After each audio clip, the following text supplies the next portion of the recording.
there, Assassins, and welcome to episode 25 of Rally the Creed Live.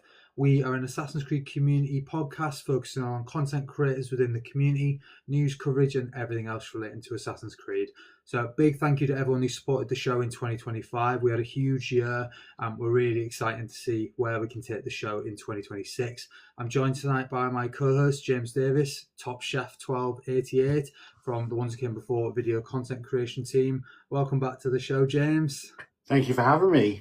Thank you for stepping in, because in fact it was meant to be Calvin for this one, so I really appreciate you managed to step in and help us out. And there was a bit of a conflict going on with the times, and Calvin hadn't written it in his diary, so hopefully we can get him back in future. And yeah, he's always fun. But yeah, great to have you, James, and actually sets up the year really nicely, especially after last week's huge episode. And it's nice for us just to reconnect and actually discuss everything we've missed, because it's been a few weeks really. The last episode I did was with the Exile. You obviously hosted Rally the Creed last week, but it's been a few weeks since we did one ourselves, and it was the Christmas episode. So yeah, tons to get into on this one, bit of a catch up. And yeah, we're going to go from some real positives to, I'd say, some quite negatives. So it's interesting that I'm in black, James is in white. I feel like I'm going to be the quite negative one tonight, and for good reason. You guys will see why later in the episode. But yeah, it's often the other way around where I'm Mr. Positive, but I feel like today I might not be,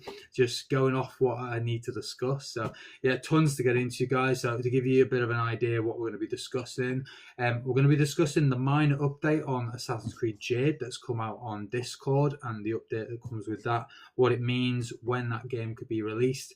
We're going to be talking about the Assassin's Creed Netflix show and the new perception around that, the origins of the Ones that came before, our recent AC projects, because me and James have been working on our own projects individually, so some cool things there.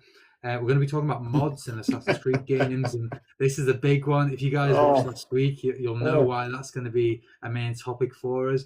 We're going to be discussing the Assassin's Creed community across different platforms. So as you guys will know, this is obviously aired on TikTok, but our biggest platform for the Ones that came before is Twitter or X. And yeah, we'll just discuss how the community interacts across the different platforms. We're going to be talking about combat in AC and across the games. And recently it's been said that Unity's combat is as bad as Mirage's. So we're definitely going to be jumping into comments by AC Johnny. But before all that, how are you, James? How are you doing? How was your Christmas, by the way? I've not really seen you in a little while. And how was the New Year as well? Well, the last episode that we did was the Christmas episode. So we haven't really, we've been checking in with each other, but we haven't really got a chance to sit down and chat with each other. So this is great. Thank you for having me. I love being here. I love doing the episodes where we get to talk to each other, because I feel like we're we're like the sun and the moon just passing. We don't generally get to do an episode together, so I actually like it when we get to do one. I'm great. Had a really good Christmas. Had a great New Year. We were generally quiet. We didn't really do much. We just chilled out. But other than that, it's really good. What about yourself? How are you? How's Christmas, New Year? Anyone get drunk? Anyone do anything silly? Me, of course. Yeah, Christmas was good, but I worked so much around it. Like I did 7 days up until Christmas, and then another 2 days after it. So it was like 9 days, and I just saw Christmas as my day off. And I feel like it should be like a nice family day, and it was. But at the same time, it was like, my day off's here at last, and then I had to go back. So yeah, it was nice to have the day off, and yeah, I spent it with my little boy and my wife, so it was really nice and chill. We didn't have to host and have people around, which we quite often do, and that comes with its own stresses. Even though it's nice to see family, it brings with it the responsibility of cooking and the timings, and then looking after our little boy. So thankfully it was just us, and it was really nice. And Ash did all the cooking, so I got to chill out. So yeah, it's great, and she did a really great job as well. So she made her a killer meal, so we had a great time there. And yeah, just a few drinks. I think I started drinking at like 11. So yeah, good fun. You know how it is on Christmas. You get a bit silly, but to be fair, because I had to walk to work the next day, so Boxing Day, I just walked the hangover straight off, and I was there for like 7 a.m. That was absolutely fine. But yeah, I had a really good Christmas, and then New Year's, same. I was working either side of it, but enjoyed myself. Had a few drinks, stayed up till about maybe 2 a.m. Not too crazy, just stayed in with the family, had some drinks, and yeah, pretty calm this year. I think I've really calmed down. Like in the past, I'd be like big drinker, bit silly, Yeah. yeah, all that. But no, this time I was just happy just to have a nice quiet one with the family, to be honest. So that was We good. so we didn't have the kids for New Year's. Um, my parents had the kids, so we literally just chilled out that entire week leading up to New Year. And then Nicola was watching Stranger Things. I tried to watch it with her. I really did. I tried, but it just wasn't for me. And I think I managed about 20 minutes after it started. Like, I need to go downstairs and do something. So we literally spent New Year's morning, like early hours of the morning. I was in the office and Nicola was upstairs watching Stranger Things. So That's cool. yeah, I've just started it, I'm new to it. I know it's been out 10 years, but I've binge watched 2.5 seasons in about 5 days. I don't think you're Trying to missing catch much. up. I like it, I think it's cool, but I like the whole like it sort of style, like Yeah, the 80s vibe and stuff like that. I think it's really cool, so I'm enjoying it. And also I'm really into like conspiracy theories and like government cover-ups and aliens and stuff. So it's sort of yeah, ticking a lot of boxes for me. And I did try watch it years ago, but it wasn't really doing it for me because I felt like every time I looked at the screen, like I'm always on my phone. It yeah. was like the monster was implied, but now I'm actually sitting down and watching it properly. It's really good, and you do see like demogorgons and stuff. I am Yeah. actually really enjoying it, so that's cool. I'm assuming your partner is watching the latest season, so I'm miles away from that. I think so. I think New Year's Day, so midnight, 1 o'clock in the morning, actually, um, was the last ever episode, from what I understand. Right, I And so think they I've just released it wrapped at up. 1 o'clock in the Yeah. morning. So Nicola stayed up to watch it. Oh, I see. Oh, that's cool.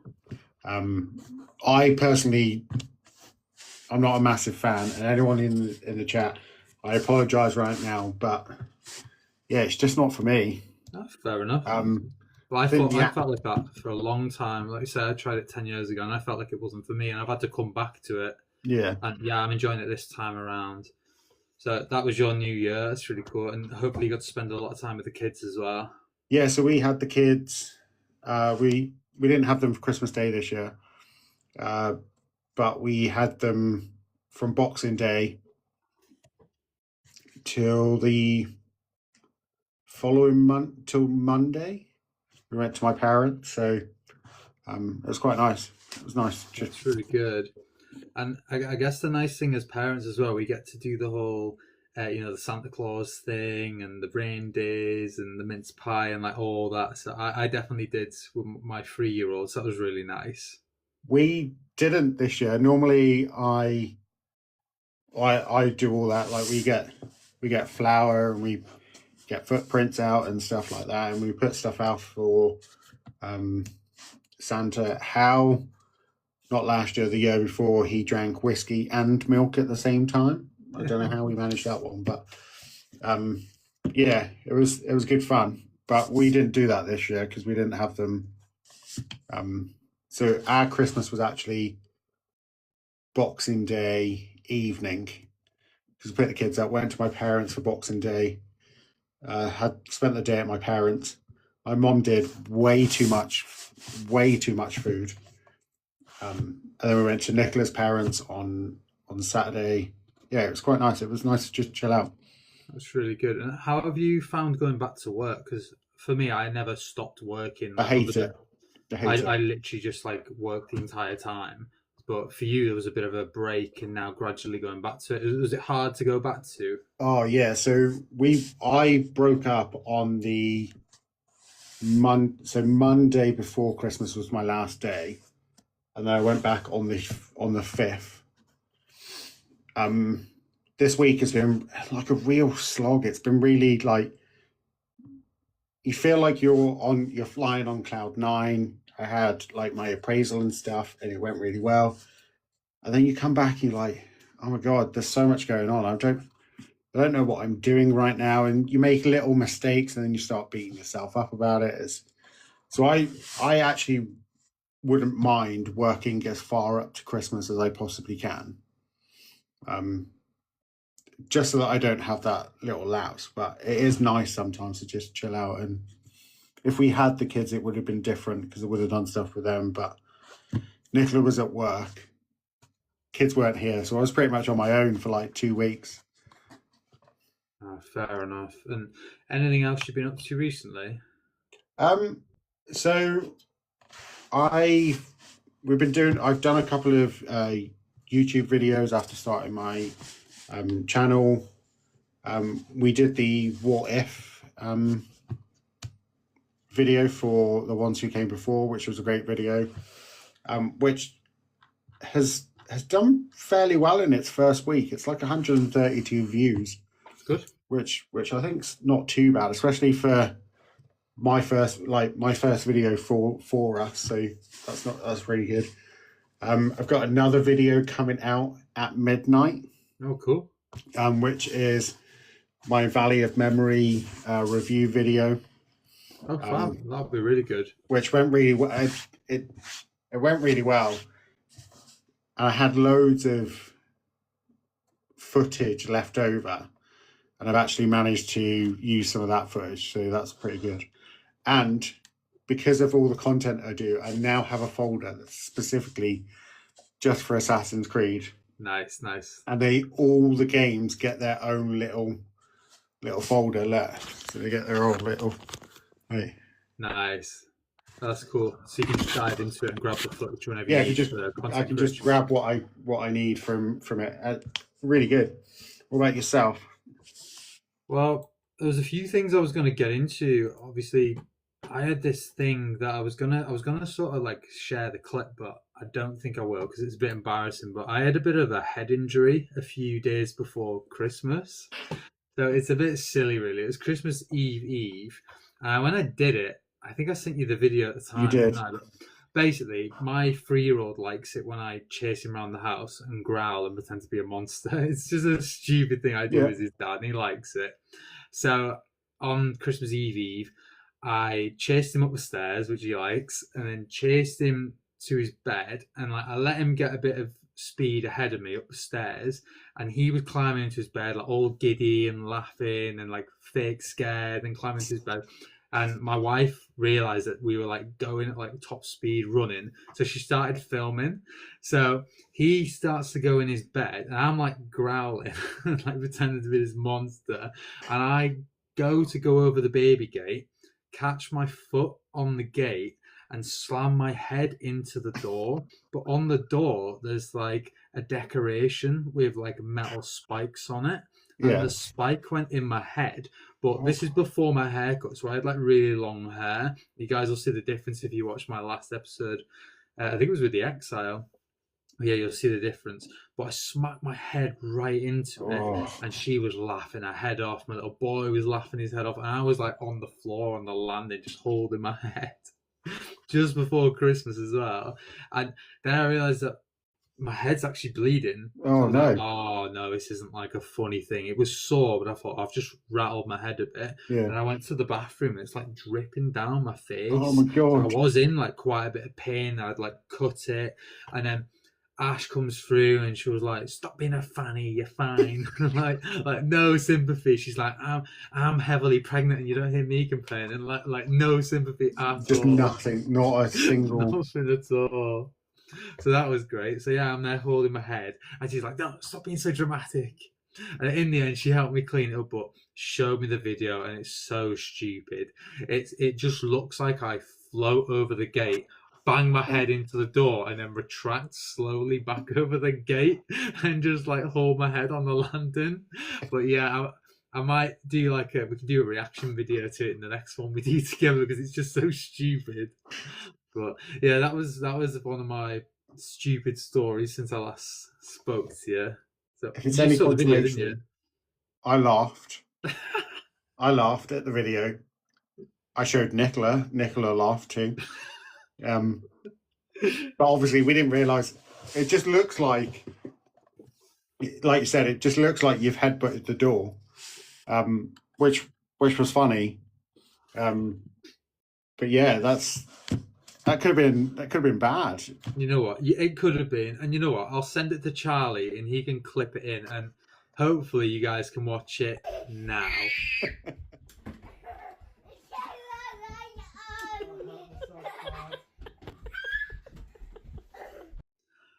Coming back now, guys. Hopefully you enjoyed that. A very painful event for me, but you know, a bit of a compress on my head, and I was all right. It just felt sore, but one of them. Not an ideal start to Christmas, but survived it. It's not the worst head injury I've had either, to be fair. I've had much worse that have put me in hospital, so my head's been rattled a few times and made it through that one. So hopefully you guys found that funny. And I guess the other main thing I've done recently was renew my Chester Zoo membership. And that was really cool. Have you ever been, James? Yeah, we've been to Chester Zoo. We did it when we came back from. It was either Wales or Scotland. And the kids absolutely love it. Like Tilly used to watch this. There you go, Secret Life of the Zoo. Oh yeah, which is based at Chester Zoo. Yeah, and she loved it. So she knew where she was going before we even got there. I'm not a big zoo fan. I just get very, I don't know, something about them that I'm just not really best pleased about. But I love taking the kids, and the kids love it. So it's a good zoo as well. Yeah, it is a really good zoo. I can see both perspectives on it because I know a lot of people feel sorry for the animals and I wish they were in the wild. I totally get that opinion and perspective on it. But I guess for me, Chester Zoo is very much like a conservation zoo. So they are like breeding these animals to keep them alive because in the wild they're endangered, a lot of them. So really cool. And they've got snow leopards and it had just been snowing. So when I went last Sunday, I managed to see the snow leopards in like the rocky enclosure. And they're my favourite animal. And with the snow as well. And they were like camouflage. So I got some great pictures as well. So it was really cool. It was like I was in like the Himalayan mountains or something like Far Cry. It was really cool. So yeah, excited to be getting back there, especially when baby's here as well. And hopefully have a few nice strolls there while my little boy's in nursery, or take him as well and do like a full family day there. And but when we get there, he just wants to see crocodiles. Just I want to see my things. So and the zoo's huge. Chester Zoo's absolutely massive. Yeah, it's massive. They've added a new bit now recently as well, the Heart of Africa enclosure, which is like full of like lions and stuff, and it takes so long to get around. Oh, this is cool. Kodak Seeker says in the chat, snow leopards are my favourite as well. Great choice. And I think when we went last, they were building the Heart of Africa section. For me, it's not necessarily the animals that I have a problem with. It's how people act around the animals. Okay. We went to, I don't know if you've ever heard of it. Is it Dartmoor Zoo? I've heard of it. Yeah. It's I don't know if you've ever seen the film. If we brought a zoo or something, I think it's called with Matt Damon. Zoo. Yeah. Yeah, it sounds familiar. I don't think I've seen it though. Basically, it's a guy who buys the zoo. So he buys Dartmoor Zoo on a whim, and then they build it up and stuff. So you can actually go to it, and it's a really good zoo. But they have a section with a tiger that is really nice. It's got like steel cages around it, but you're also on a bridge. So you can, like, there's no cage for it. You can just see straight into it. And there were some people that were just like winding the tigers up and stuff. Why are you doing that? Like, if the tiger got out, it can't get out. But if the tiger got out and it bit you or did some damage, you'd be like, oh, I'm suing the zoo. Yet you've just spent 20 minutes antagonizing this tiger. Oh my God. It's how people behave around animals that I don't particularly like. But Chester Zoo, I like going around because the kids love it. I don't know what people gain from that, but I don't know. I feel like zoos attract all kinds of people. Yeah, I think so. When we went to Dartmoor Zoo, you go to it was a bat enclosure we went to as well, and it's like be quiet. Like, they're sleeping, they're nocturnal animals. Right. It's the middle of the day, be quiet, don't make any noise. Then you got people tapping on the glass, and why are you doing that? Like, there's no need to. And I think that's my problem, is that I'm just like, there's no need for that. Like, just this is why I yourself. prefer animals to people, to be honest. Yeah. You go to any sort of like thing that should be like a nice experience, and people always find a way of ruining it. Yeah, that's definitely. a good example of that, really. I find that anywhere I go, to be honest, whether it be like a concert, there'll be someone like weeing in a cup and throwing it. You go to the cinema, there's someone shouting. Yeah. Like, I've had all sorts of like mad experiences at things that like you've saved up your money for, you've been looking forward to, and then there's always someone trying to ruin it. Yeah. I think you come across that in all walks of life, wherever you go. Yeah, we went to, I don't know if anyone's ever heard of it, but it was called Gulliver's Land. It's like it's like a mini, or is it another one? Because I think there's two or three in the UK. There's quite a few. I think there's Gulliver's Kingdom as well. Right. Basically, it's in Milton Keynes. Right. It's like a independent, like a theme park sort of thing. So we went there for Christmas to see Santa and stuff. Usually got people being like rude and like pushing through, and it's just, even when we went and saw Santa, it's just so many people that are like, it's like, don't touch anything, don't break anything. You got people poking stuff, and you got people trying to, it's like, you're literally in a section that's meant for children right now. Like, they've come to see Santa, and you're being a dick about it. Like, just lay off a little bit. Like, just have a day off. Just calm down. Oh, that's funny. And whilst I've mentioned the pregnancy, we're getting very close to the due date now. Like, she's 31 weeks. So you guys know I'm going to be dropping off on the 1st of March. So I've only got a few more episodes with you before a bit of a break. And I was speaking to James before this, and we were saying about maybe doing like a mid-interval, because I'm meant to be taking 6 months off. Maybe at 3 months I could jump in for a bit of maybe an hour or two holding the baby, so you guys can see. We'll definitely do a couple of episodes. Like we can call it a cold catch up. Yeah, that'd be good. That'd be good, because I don't want to drop off completely.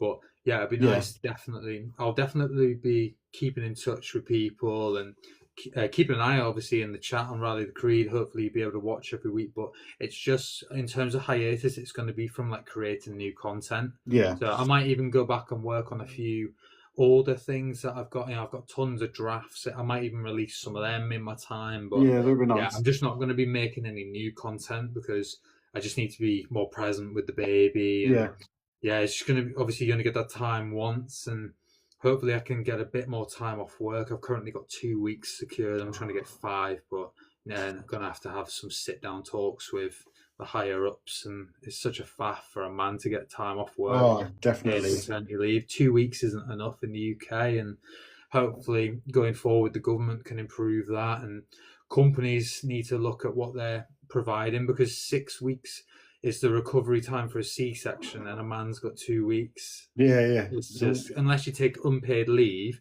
which not everyone can afford to do, it's really difficult.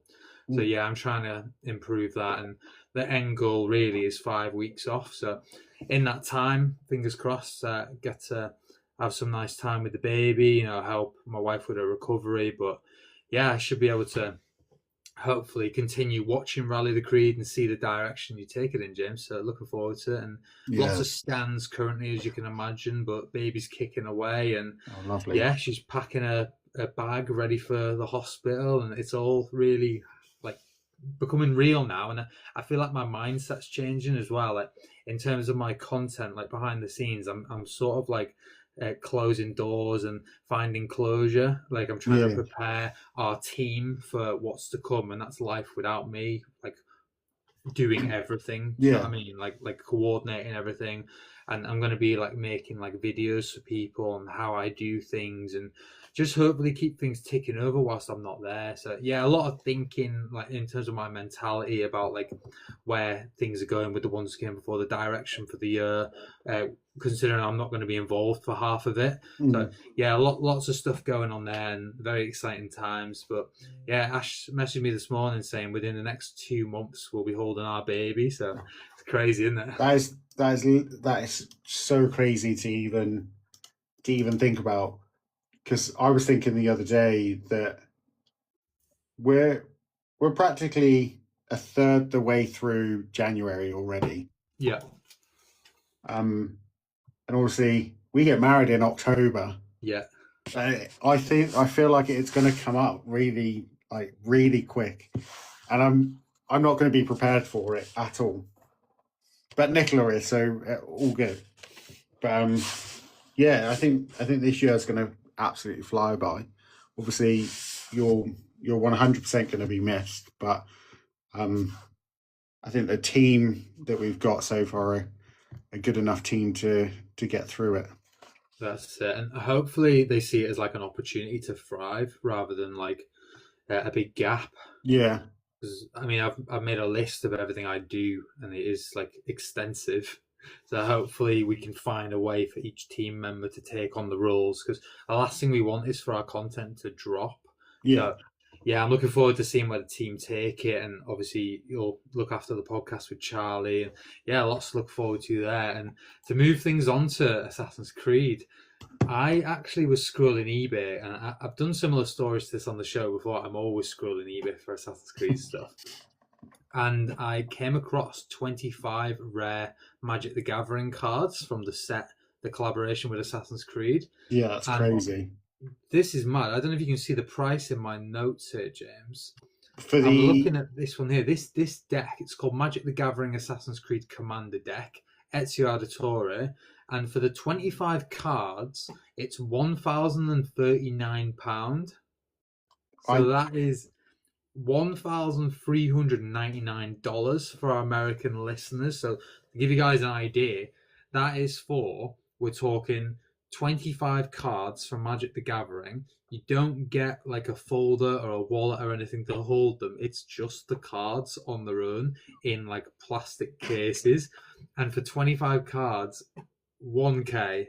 I think that is crazy. And I think it was like in the, when it's like expiring and no one's bought it. Yeah. And I wasn't shocked by that because that price is crazy.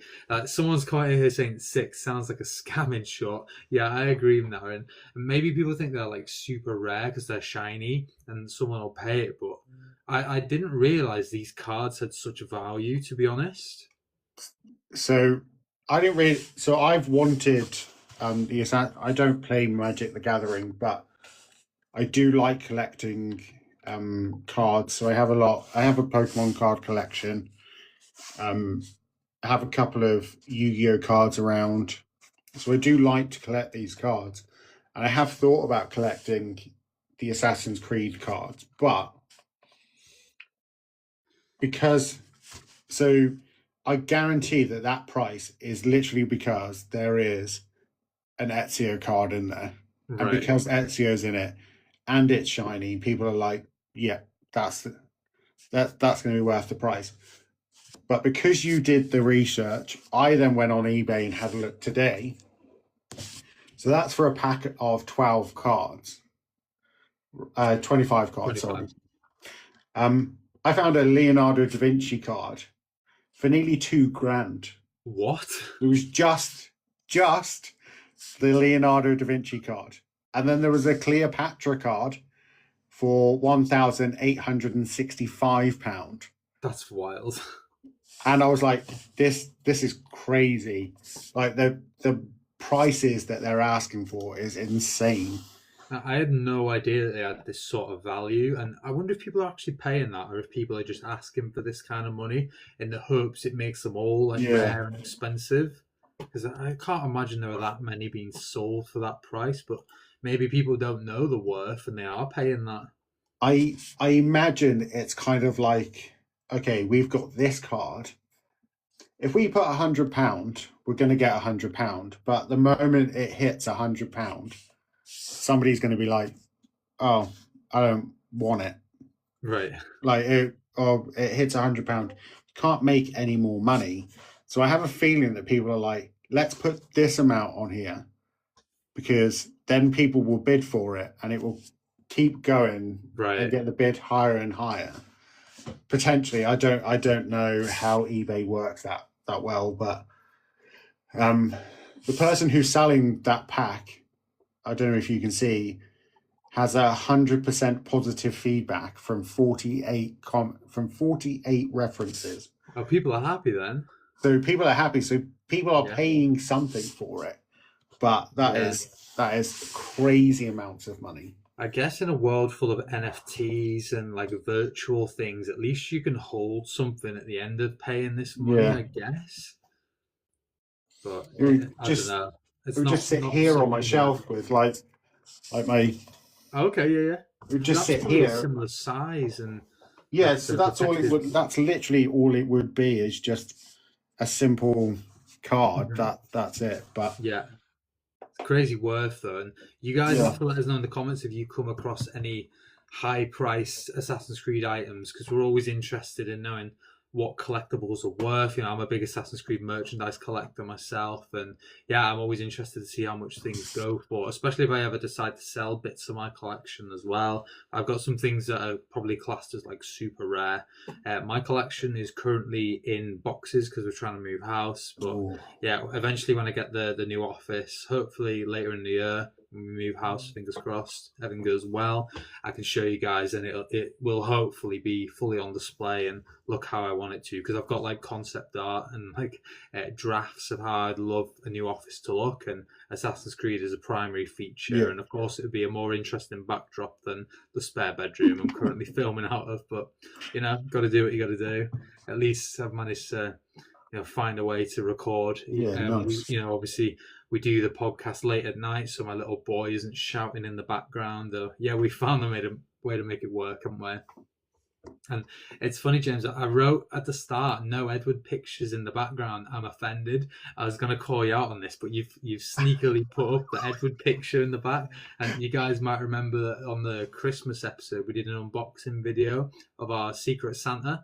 I remember getting James the Edward Kenway pictures, the ones came before merchandise, chef's hat, and I'd noticed a few live streams, and a few episodes of Rally Creed where Edward hadn't appeared in the background, but there he is, where he should be, pride and place. And James's partner commented before saying it's due to command strips need to be ordered, and that's fair enough. You don't want to be putting holes in your walls. No, he will. They will go up, and they've stayed in the office. They have been in stream every time. Oh, good. Just not in view. But yeah, he's there now. But it is, so I don't mind Edward being there, because for Christmas my mom got me a Ezio figurine so he's here too. So actually cancels it out. So. And for you guys on Spotify, that is the Revelations Ezio. I think it's a McFarlane Toys figure. I think so, yeah. Yeah, they're really good then, because they come with like removable swords and hands and hidden blades and stuff. I've got a bit of a collection of them as well somewhere. Yeah, so I had to put the hidden blade into place, and it comes with 2 hidden blades, a crossbow, nice, a sword, a dagger, but it comes with a hook blade, and I actually snapped it. Oh, well done. Because to get it in, a good start. To get it in, you have to put it in like the tiniest of holes just here. And as I was pushing it in, it must have just bent it slightly, and it just snapped. So it's now in 2 parts, the hook and the blade. Yeah. So, James, I wanted to talk about your recent releases in terms of your videos. So you mentioned one before, the What If video, but there's also a few other things you've been working on as well. So I wanted to know if you could tell us a bit more about that. And I like the concept that you had going on of the what if the Animus sort of glitched out, and all the assassins had to like fight each other. Could you tell us a bit about that? Yeah. So obviously we've talked about it before on on the podcast. And we talked about what it would look like, how it would look. So we did a what if Haytham Kenway was a Templar, and the video's done really well. If he was an assassin, not a Templar. And it was really good to get through, because obviously it's all speculative. But it was really nice to sit down and just work it out. And, if Haytham ever became an assassin, it would have affected not just his life, but so many others. We talked about that. The video did really well. I think in 9 days, it's on like 126 views, which is really good. It's good, man. I also did my first YouTube video, which was who's the strongest protagonist. That's doing really well as well. In 2 weeks, we've had 265 views on that one. So that's done really well. We have a Mirage Valley of Memory DLC review that goes live at midnight. That's been fun to record and go through. And then we did the 2v2 Assassin's Creed tournament video, which has done well as well.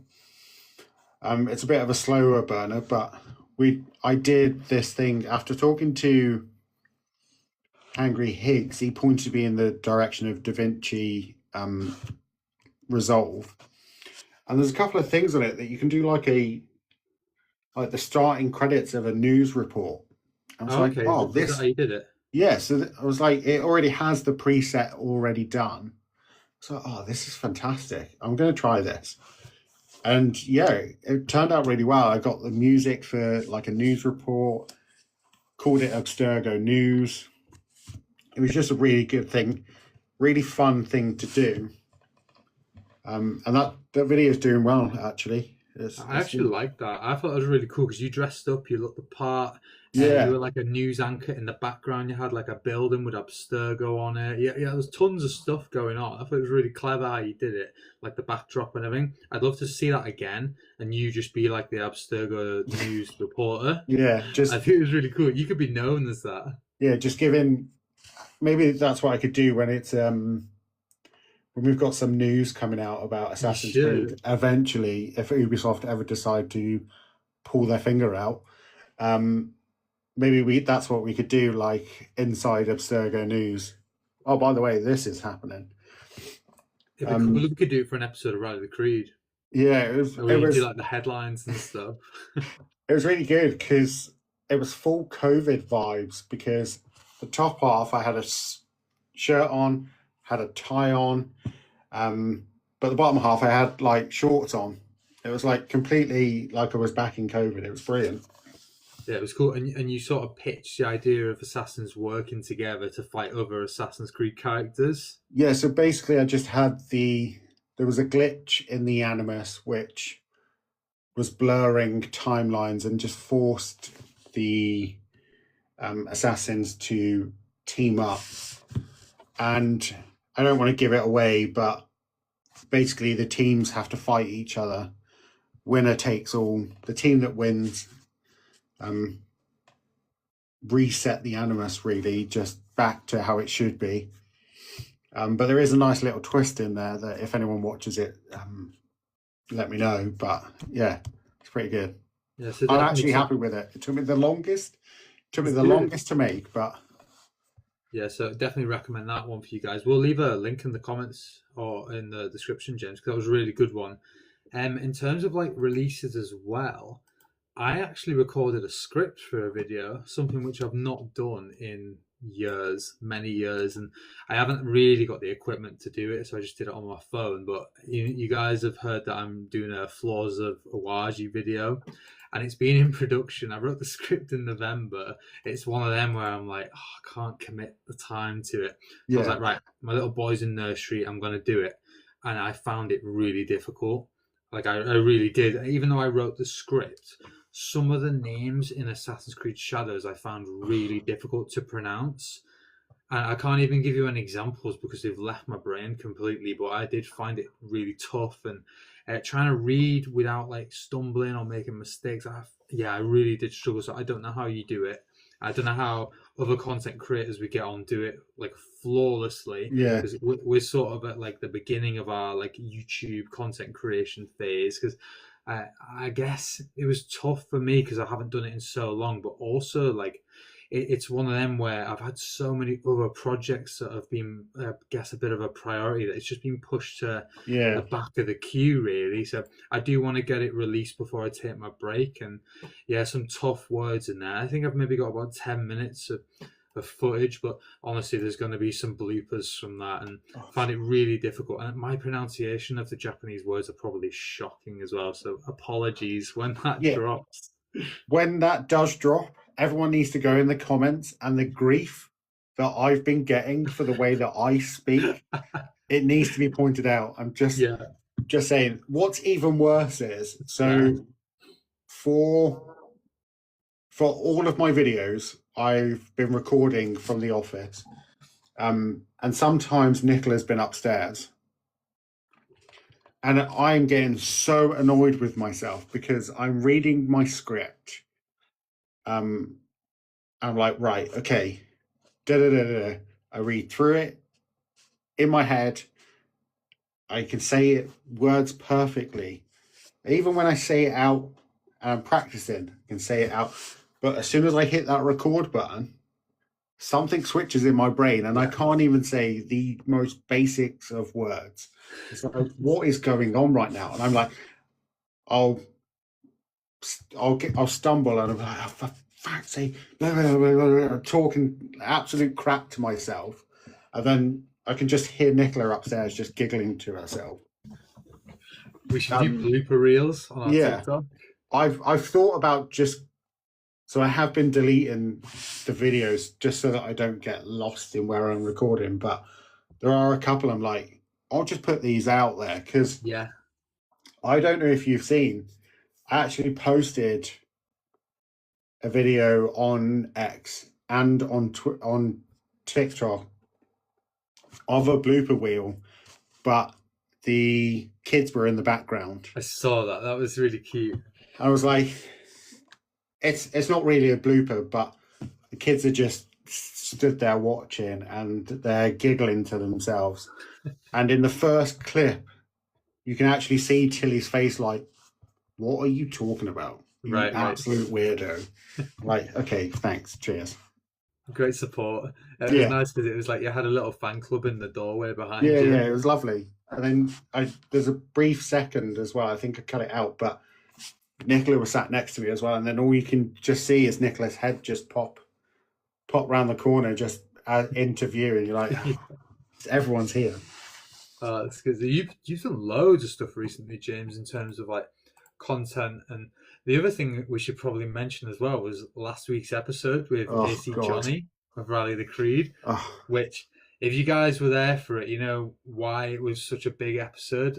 It drew a lot of people to it, and it definitely got people talking for some good reasons and some not so good reasons, but we'll definitely get into that a bit later on in the show. But in terms of like numbers, that was actually our most viewed episode live. So like we've never had that sort of, I think we had like 30, 40 people at one time. It was like 700 views total, which is really great. That's like 4 times what we normally get on TikTok live. And I wondered if it was maybe, obviously AC Johnny's a big guest, but also the earlier time slot might have been better for some people. I know it's not possible for me normally with my little boy being awake and shouting and everything, so that's why we have the later time slot. But yeah, it was great to see, and what a start to the new year that was, James. So well done with that one. It was great. Yeah, before we get into it, I have thought about the time obviously right now with you. Unfortunately we can't do it any earlier because of prior commitments and stuff, but I have thought about potentially during your hiatus of changing the time slightly, because definitely whatever works for you. I think around that time we've got a few people.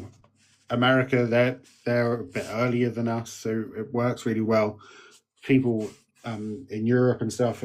I think it might have led to why we had such an interaction. But Johnny is a massive creator as well, so he had a pull as well.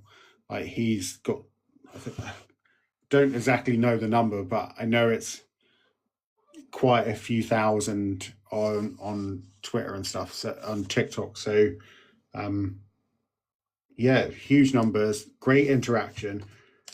For me, he was a great guest, and I messaged him before to get him on and stuff, and it was great having him on, talking to him, and just seeing how passionate he is about it. Obviously, there was a slip on something that I didn't quite realize at the time. It just completely passed me by. There was a bit of mention in the comments, but I thought it was just a basic, like, just a friendly, oh, don't say this. That's not the case. Then I loaded up Twitter and was greeted with a giant message on my feed that was like, I was having a really good day. And then I saw someone was TikTok live talking about Assassin's Creed, and now I'm not. I was like, fuck. And obviously I knew what was going on because he was in the chat on the TikTok. And so I instantly was like, I'm sorry. Nothing, no mention, no nothing. I spoke to the hidden one. I spoke to Dallas Creed as well. I spoke to you. And then I messaged Memento as well and was like, look, I'm sorry for whatever was said. I did not mean to cause any disrespect or anything at all. That wasn't my intention. He said he hasn't replied to my private message, but he did reply to my comment on his post and was like, you have nothing to worry about, it's fine. Which made me feel a bit better. And obviously Dallas Creed said that I was okay. Like, he didn't think that I did anything wrong either. The hidden one said the same as well. But yeah, it was weird being in that sort of position, because obviously I'm still fairly new to the scene. So I thought everyone got on with each other and did really well, but clearly that's not the case. And that's something we wanted to talk about, was the difference in the AC community depending on the socials that you're in. So I have noticed that TikTok particularly is becoming a very he said, she said kind of, instead of just agreeing with each other and like respecting each other's views, it's very much like, well, I don't agree with you, so I'm going to spread you some hate and I'm going to give you some shit. Whereas on Twitter, it's very much like, we're all in the same community. We don't have to agree with each other, but we're all here and we're all friends with each other. So it was a weird episode, but I did enjoy doing it with him. It was great.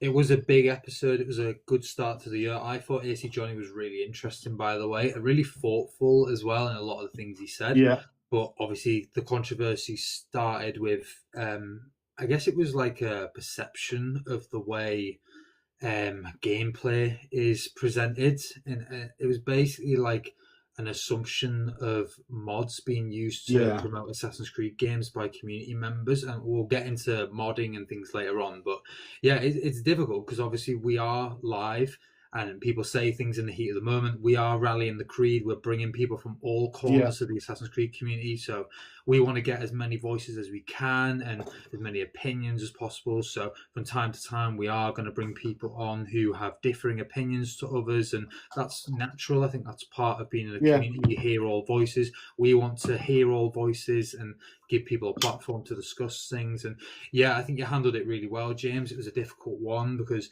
obviously things have been said and things in the comments as well, and a little bit of a back and forth. And I think there might be a bit of prior history there. And I think you handled it really well, and we just managed to move the conversation on. But yeah, like I say, huge guest and a lot of great moments in that episode. And I think that's probably what people will remember the episode for, sadly. But yeah, it was really interesting. If you guys know, you know, and we're actually going to release that episode tomorrow. And like I said, James has already like apologized, but really no need, in my opinion. Like Dallas said, and Memento, like you weren't at fault at all. And I don't think really anyone is at fault in terms of like you're entitled to your opinion, of course. And I think it was just more like a very affirmative thing to say, in terms with no evidence. So maybe like, I don't know, jump the gun a bit, and maybe a bit more digging was needed before presenting that evidence. You guys will know what we're talking about when you see. But yeah, a difficult situation. I think I handled it really well, and we just managed to move the conversation on. But overall, a big episode, a big start to the year, and obviously controversy in there, but you know, might improve our views. Yeah, it was, because we didn't do anything wrong. We're just rallying the creed, aren't we, really? And I feel like there's a few negatives and complaints in this episode. So I've got my Unite t-shirt on because we are trying to rally people together and unite the creed. And yeah, it was an interesting one for sure. And yeah, we definitely have AC Johnny on again.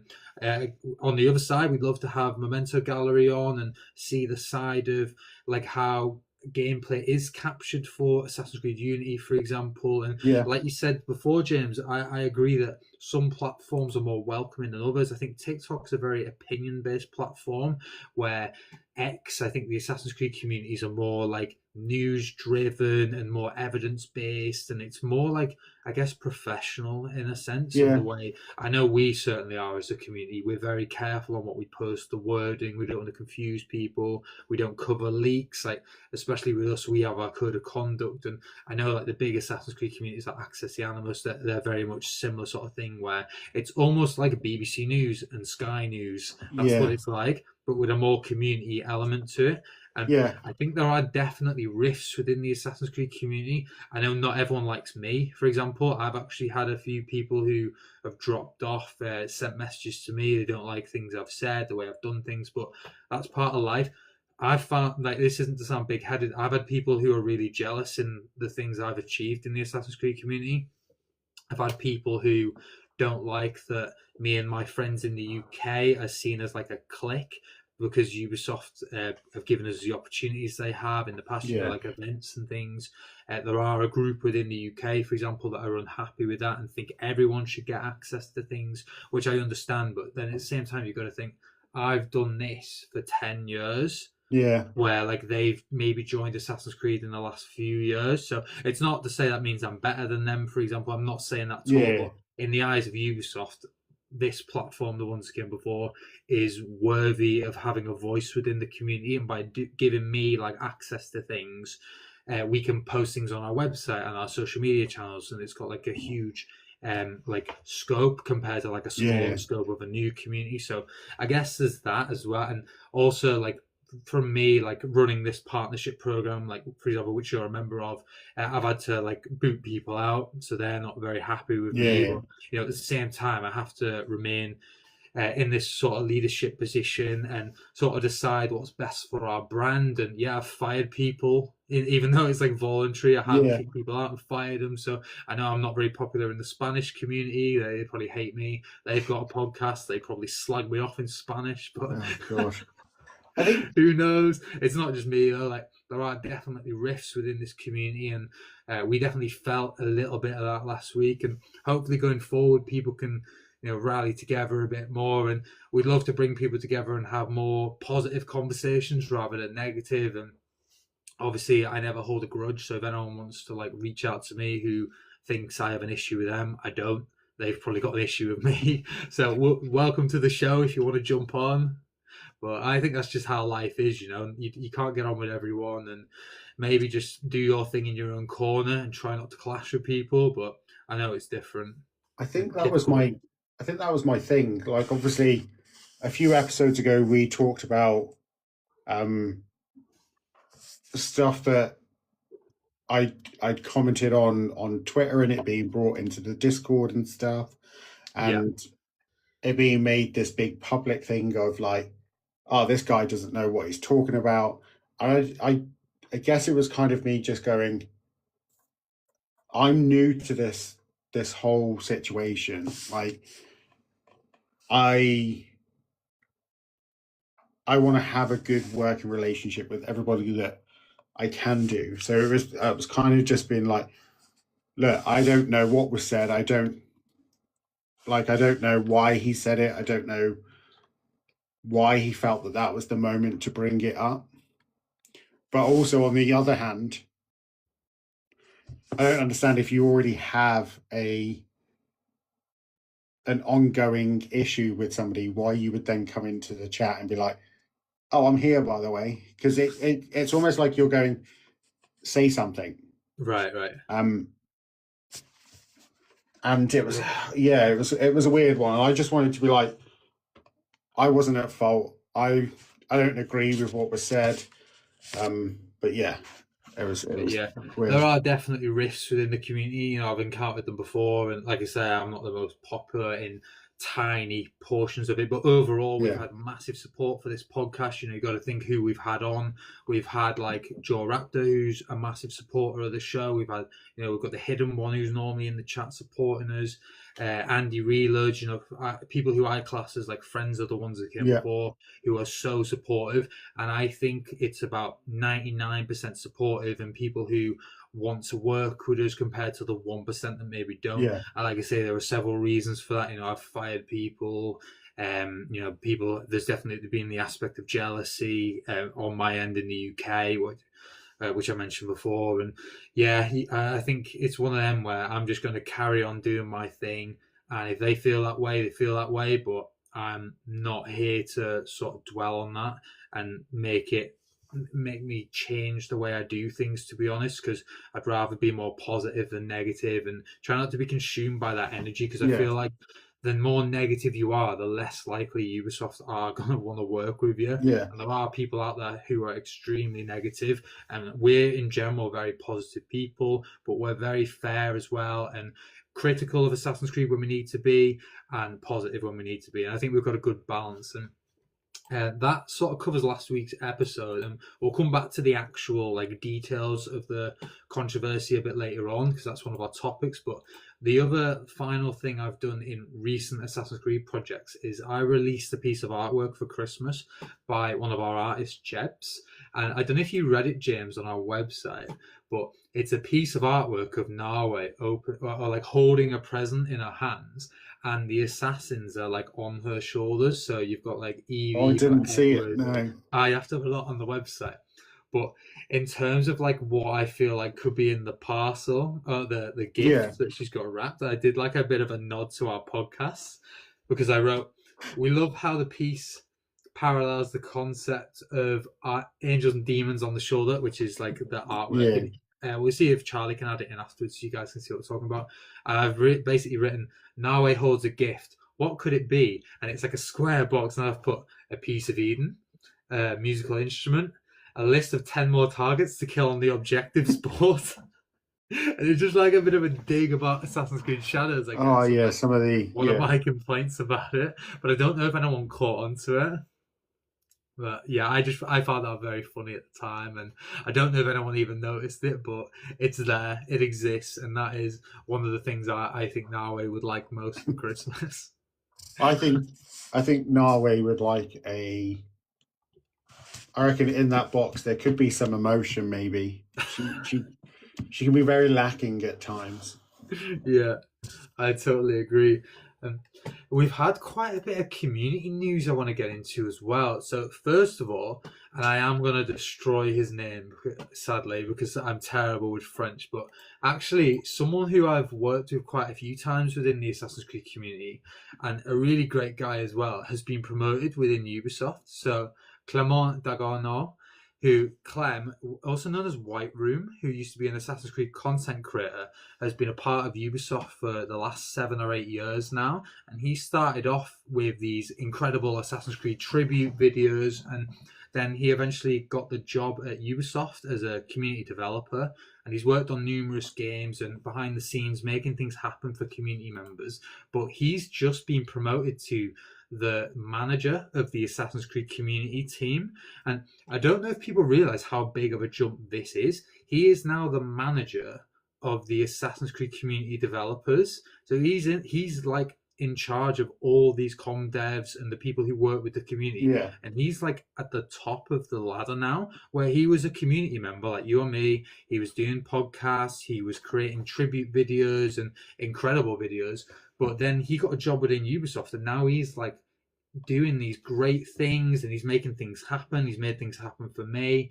I've met him several times, and such a lovely lad as well. About my age, maybe a little bit younger, but incredible to see. And on LinkedIn, he shared the news by putting, "I'm super happy to share that I'm starting the new year by stepping into a new role as manager of the Assassin's Creed community team. I'm very proud to continue my journey on AC, supporting our players by listening to their feedback and celebrating their passion and creativity. We have a lot of exciting projects ahead of us." So I think that's really great that he's taken his content creation to this level, and also that he's doing it for the players, listening to feedback. And he really is someone who listens to the feedback, and I feel like he's someone with the ear to the ground, so he sees everything that goes on in the AC community in terms of like creation of content. But now he's going to have more of a say over the overall direction of the Assassin's Creed community team, their projects. So this could be like events and things, whatever they've got planned. I'm thinking, like, no confirmation on this, but if Black Flag was released, maybe he'd have some say over what the community team were doing, like in terms of like live streams and things. And I just think it's really cool. And the fact that he signs off with, "We have a lot of exciting projects ahead of us," I think it's really cool. It's inspirational, really, that he's gone from content creator to leader of the Assassin's Creed community team. So well done, Clem. I'm very proud of you. It's great to see. I wouldn't be surprised if he watches Rally the Creed. I honestly wouldn't be surprised. First thing I want to say is, what are these exciting projects? Give me something. Tell me something.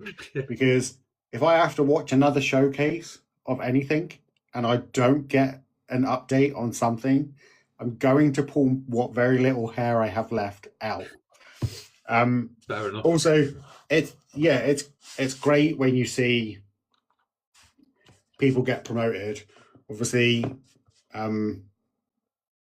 I don't know him like you do, but he seems very passionate about what he's doing. You said that he was a content creator, so anyone who says content creation doesn't pay, this guy he's worked his way up. Is proof that it does. But I'm interested to see where they go with this and what's next. And I'd just like to say that an Attack on Titans 2 collaboration, part 2, can get lost. And that's me being polite. Fair enough. But yeah, I guess that gives you a bit of perspective on where you can take a career in content creation. Obviously, we're not making any money from this. We're volunteers. Like, we do this for the love of the brand and to get the community talking and to be a place and a platform for people to discuss things or Assassin's Creed. But it's really cool to see where you can go with it. So massive congratulations to Clem.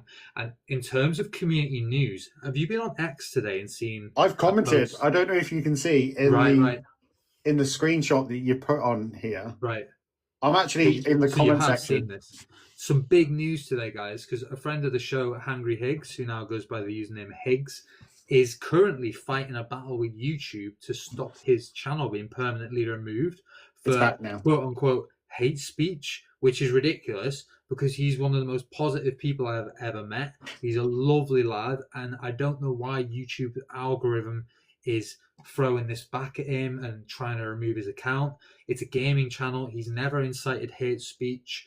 Everyone's up in arms about it. We've had comments from loads of people. James, you've seen it. I've seen your comment now. And it's so strange because he would never spread hate of any kind. So I don't know why YouTube and the algorithm think that, but really sad to see. And I really hope he gets it sorted because he's a great content creator. It is. It's back now. It's back now. Yeah. There was a comment earlier on that it got back. He's posted that a new video is coming out tomorrow, I think, But yeah, it makes virtually no sense at all, because it like Julia's just said, it's probably AI, so it's probably just flagged it for him saying something as stupid as, oh, like the Templars or whatever are horrible, and that's flagged it as hate speech, because technically, I don't know if that's the case or not, but in his comment he put, I mean, if talking about Assassin's Creed and defeating the Templars violates this, then I give up. Technically, the Templars are real. Mm-hmm. Yes, I suppose. Or were real. So potentially the AI wouldn't differentiate the two. That could be the reason. But yeah, it was really weird. Well, fingers crossed he gets this permanently resolved and doesn't leave like a stain on his account or anything, or I don't know what they call it. You know when you get like a disciplinary action. Yeah. But yeah, I totally agree with Julia's comment. It probably is AI. There's probably like a trigger word that's done it. But yeah, he's a great content creator, and I don't want to see him give up by having his account strikes. That's what they are. Yeah. Or taken down. And fingers crossed he can get this sorted. And it's not a great start to 2026. Like I can only imagine. When he was on the show, he was so great, and he's got tons of plans for the year. So fingers crossed. And he's coming back on the show. Not next week, the week after? I think he is, yeah. I did see him on the list, so that would be really cool. That's the two. We're both doing that episode. Yeah, that would be good. I'm looking forward to that. And he's a great guy. And yeah, fingers crossed he can get that sorted. So we're going to move on to some more like official Assassin's Creed news, I guess. So we've had a bit of an update on Assassin's Creed Jade, and you might have covered this last week with AC Johnny, because this was actually from just a few days before Christmas, I believe. But to give you guys a bit of a refresh, AC Jade is the mobile game that's currently in production. It had a beta release, I think it was in 2023, and it's all about the first dynasty to achieve unification in Chinese history. This is the blurb. It says it takes place in an era of unprecedented trade and cultural exchange between the East and the West, while also introducing new challenges and lurking threats in the shadows. It was really cool from what I remember, but the thing is, it was so long ago they did the trial, and yeah, great comment from Julia, that still exists. That's exactly bringing me on to the point nicely. Someone has asked, will this game ever come out? And one of the people working on it, I think it's like a Ubisoft employee, because they've got the official like logo of the game, has said yes. So that means if this game is ever coming out, surely they have a date in mind. So this makes me think that maybe they've sort of got like a soft timeline of when they're going to release this game. We've got a great comment here. Oh my god, Maya exists. I thought it was just a myth, from Narin. This is how this game feels. I mean, it had some amazing promotion at first. They released a beta of it. If you had a very advanced smartphone at the time, you could play it, but there was only about 20 devices you could even run this game on. So it was like gold dust. There wasn't that many people with access, really. But James, you put a really interesting comment here. Could we get some information at the Ubisoft Forward event, which is theoretically taking place in the next few months, hopefully by March? And is Tencent taking over the development of this project? So how do you feel about this? I think if anyone's going to take it over, it will be Tencent. And I think the Vantage Studio will take it over. It being a mobile game, I can't... Personally, I don't see why they're putting a mainline game on mobile only anyway. It seems like a weird choice. But I don't know. I just want something. I'm getting increasingly frustrated with the lack of any communication from them whatsoever. So I don't know if we spoke about it earlier on in the week, but if anyone watched New Game Plus, the showcase, which was a new game showcase created by streamers and content creators to give us a much better view and insight into video games. And it was really good. There was a lot of talking, but Ubisoft was there. Like, even if it was a small showcase, they had about 13,000 views at one point, I think. So that's a small number, but it's not tiny. Even if they teased something, just a black flag or I don't know anything whatsoever, just something, because it's getting increasingly frustrated in speculation. We've got possibly Black Flag, we've got Hex, we've got Jade, we've got Nexus, no, Invictus, sorry. Yeah. There's all these different things. Just give us something. I genuinely, I said it with AC Johnny last week. Just take a risk. Ubisoft, you're going to get hate whether the game's great or not anyway, because that's the way things are going right now, especially with Ubisoft. So just put it out there. Just give us something. Yeah, anything. I mean, I totally get the frustration. You've got to think a lot of these projects were revealed at the Ubisoft Showcase event in like 2023. Yeah. I want to say, is that right? A long time ago. A while ago, yeah. Definitely a long time ago, and you'd think by now these games would either be released or we'd have a bit more information. But Hexa is a good example of that. We've literally just had the one promotional video for it. We don't even know where it's set. I mean, it's only through like rumors and speculation that we think it's Germany, but we don't know that for sure. We think it involves witches, but again, we don't really know that either. Because from the promotion, all we have is the forest with the very Blair Witch style, but we don't 100% know what's going on. I mean, Julia says it's confirmed in Roman Empire Germany, but Ubisoft haven't confirmed that. I mean, this is just from like speculation, rumors, and leaks, and people are jumping on it. But really, we know nothing about this project other than that promotional trailer. We don't actually officially know anything about it. And yeah, I agree. It is frustrating seeing projects get revealed and then not come to fruition. I mean, I know a lot of people don't like this with TV either, where a trailer will come out and then like a year later it'll release, because it's like you've lost your hype for it by then. So are people still going to be excited for Jade? You know, I read the description of it before because people have probably forgotten what it is. That was what it was in my mind. I was like, people probably don't even remember what Jade is. And like the promotional episode image for this one, I went with one of the promotional like concept art for Jade. And I imagine people will be like, what's that from? Because it's been so long and it got, one trailer and a beta that barely anyone could play. And this is the thing, we mentioned platforms before. I'm hoping they get like a Switch release, maybe port it over to some like handheld devices, and not just phones, tablets, and find a way of making it accessible to everyone. Because when that game was out on beta, I couldn't really play it on my phone, so I had to get a new phone, which I was planning on doing anyhow. And then I managed to play the last few days of it. But it was one of them where so many people were trying to access it but couldn't, even with like modern devices. So I mean, they've had another 2 or 3 years of development since then, so hopefully it's more accessible. And to be honest, we just want an update, and now is the perfect time really for a Ubisoft Forward event. I mean, not just for Assassin's Creed, but for all Ubisoft titles. I mean, we would like an update on Far Cry, Splinter Cell. I mean, are they remaking Blacklist, for example? I mean, there's tons of Ubisoft projects theoretically in development. You know, there's Black Flag remake we mentioned.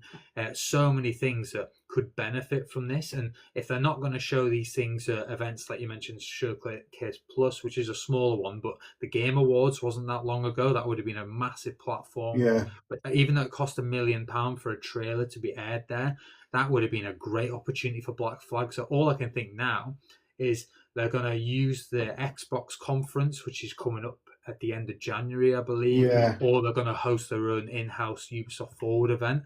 That's the only way they can really generate enough hype and get enough eyes on these projects, because there's so many things behind the scenes in development. You know, we mentioned Jade, we mentioned Black Flag, Hexe, and the other one, what was it, Invictus. With all the all the assassins together in like a Fall Guys style animation. So there's tons of things, and there might be things we don't even know about. I mean, we've not had Assassin's Creed comic books in a while. Maybe they're working on them.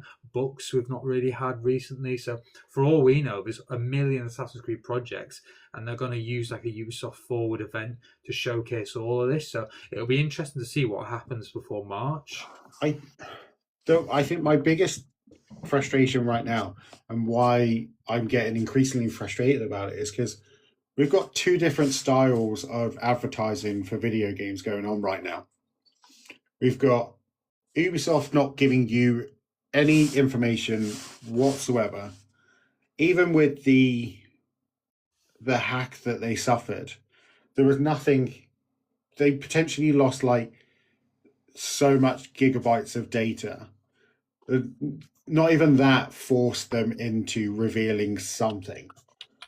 And then you've got the other side of it, which is video game companies announcing video games like 5 years in advance or whatever. I saw this because Cyberpunk was announced like 6 years before it was released.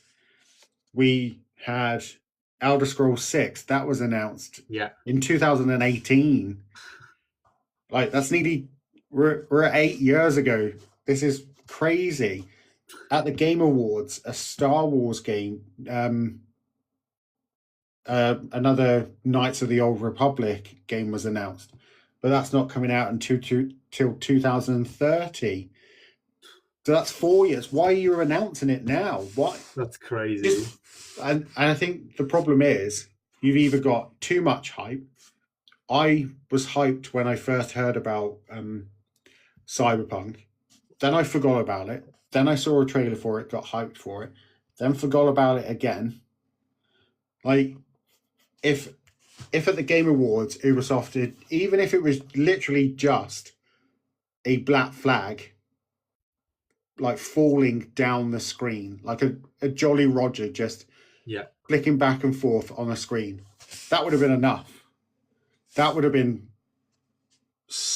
enough to go, guys, this is it. They've done it. They've announced it. Like, that's anything to say that this is real, because we're speculating right now. I saw someone on TikTok today be like, "Oh, Ubisoft have officially confirmed Black Flag." I was like, they haven't. Like, we don't know that it's real. This is literally just speculation. We don't even know if it's real at this point.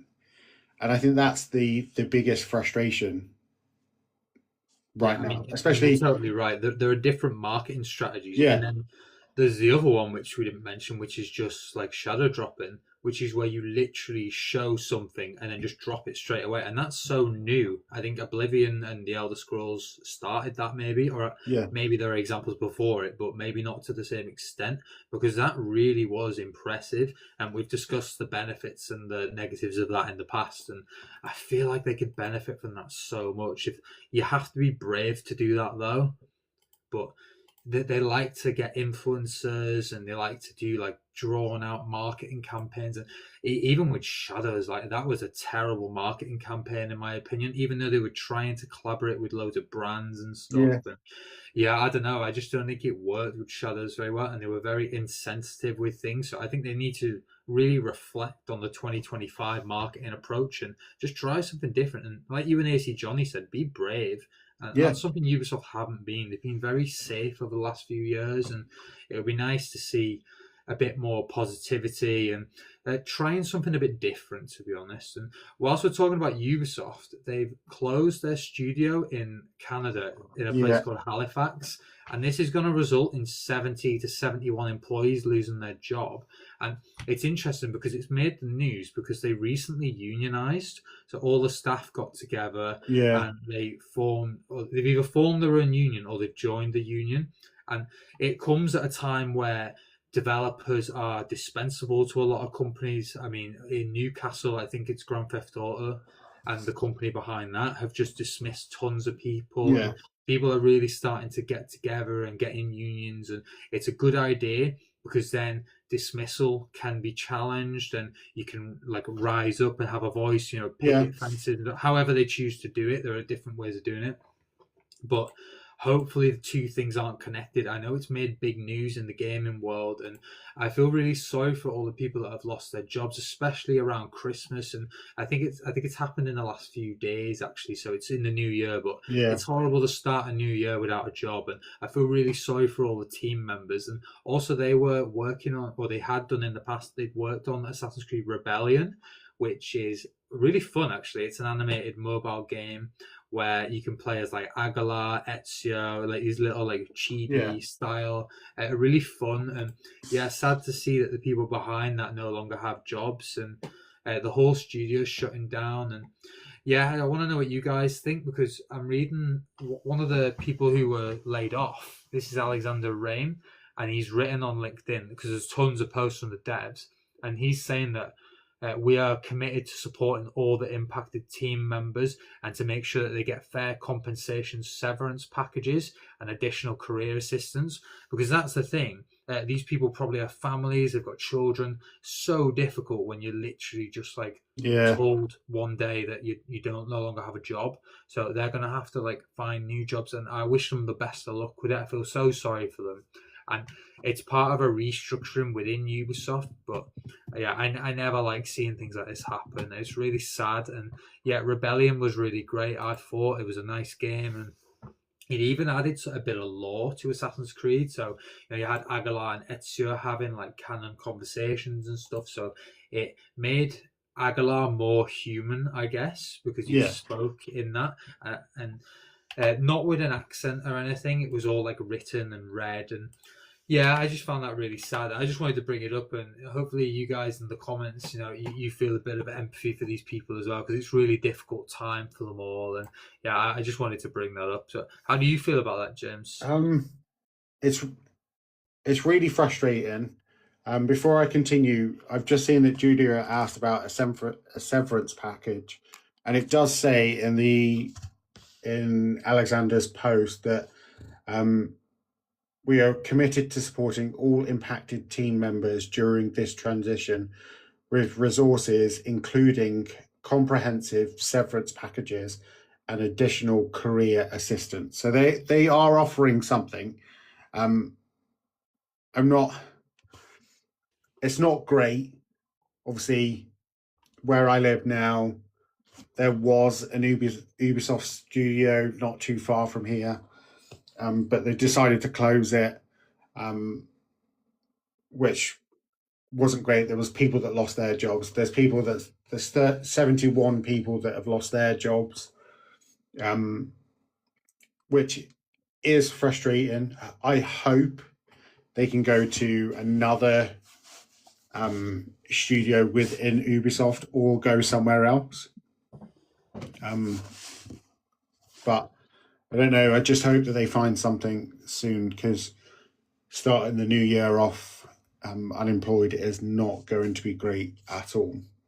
So best of luck to all them people, and heart goes out to them. And seen a lot of people who are jumping in on LinkedIn, willing to support them, job offers, opportunities. That's really nice to see, and people within that area of Canada. So fingers crossed all them people can get new jobs and hopefully put their skills to use in similar fields to what they're working on currently. And wishing them all the best of luck with that. And in terms of like other Assassin's Creed news as well, we've had a bit of news on Netflix, and I think you've mentioned this in the past episode, James, so I'm a bit slow to this one, but how do you feel about this? We have a director announced for the Assassin's Creed Netflix TV series. It's Johan Renck, and he's renowned. He's really well known. He's got a very positive like stars on, in terms of like his episodes released of shows. So he's like critically acclaimed. Breaking Bad, Chernobyl, Vikings. So he's done tons of stuff. Two of them are historical pieces. Chernobyl was fantastic. It was only a mini series, but it was excellent.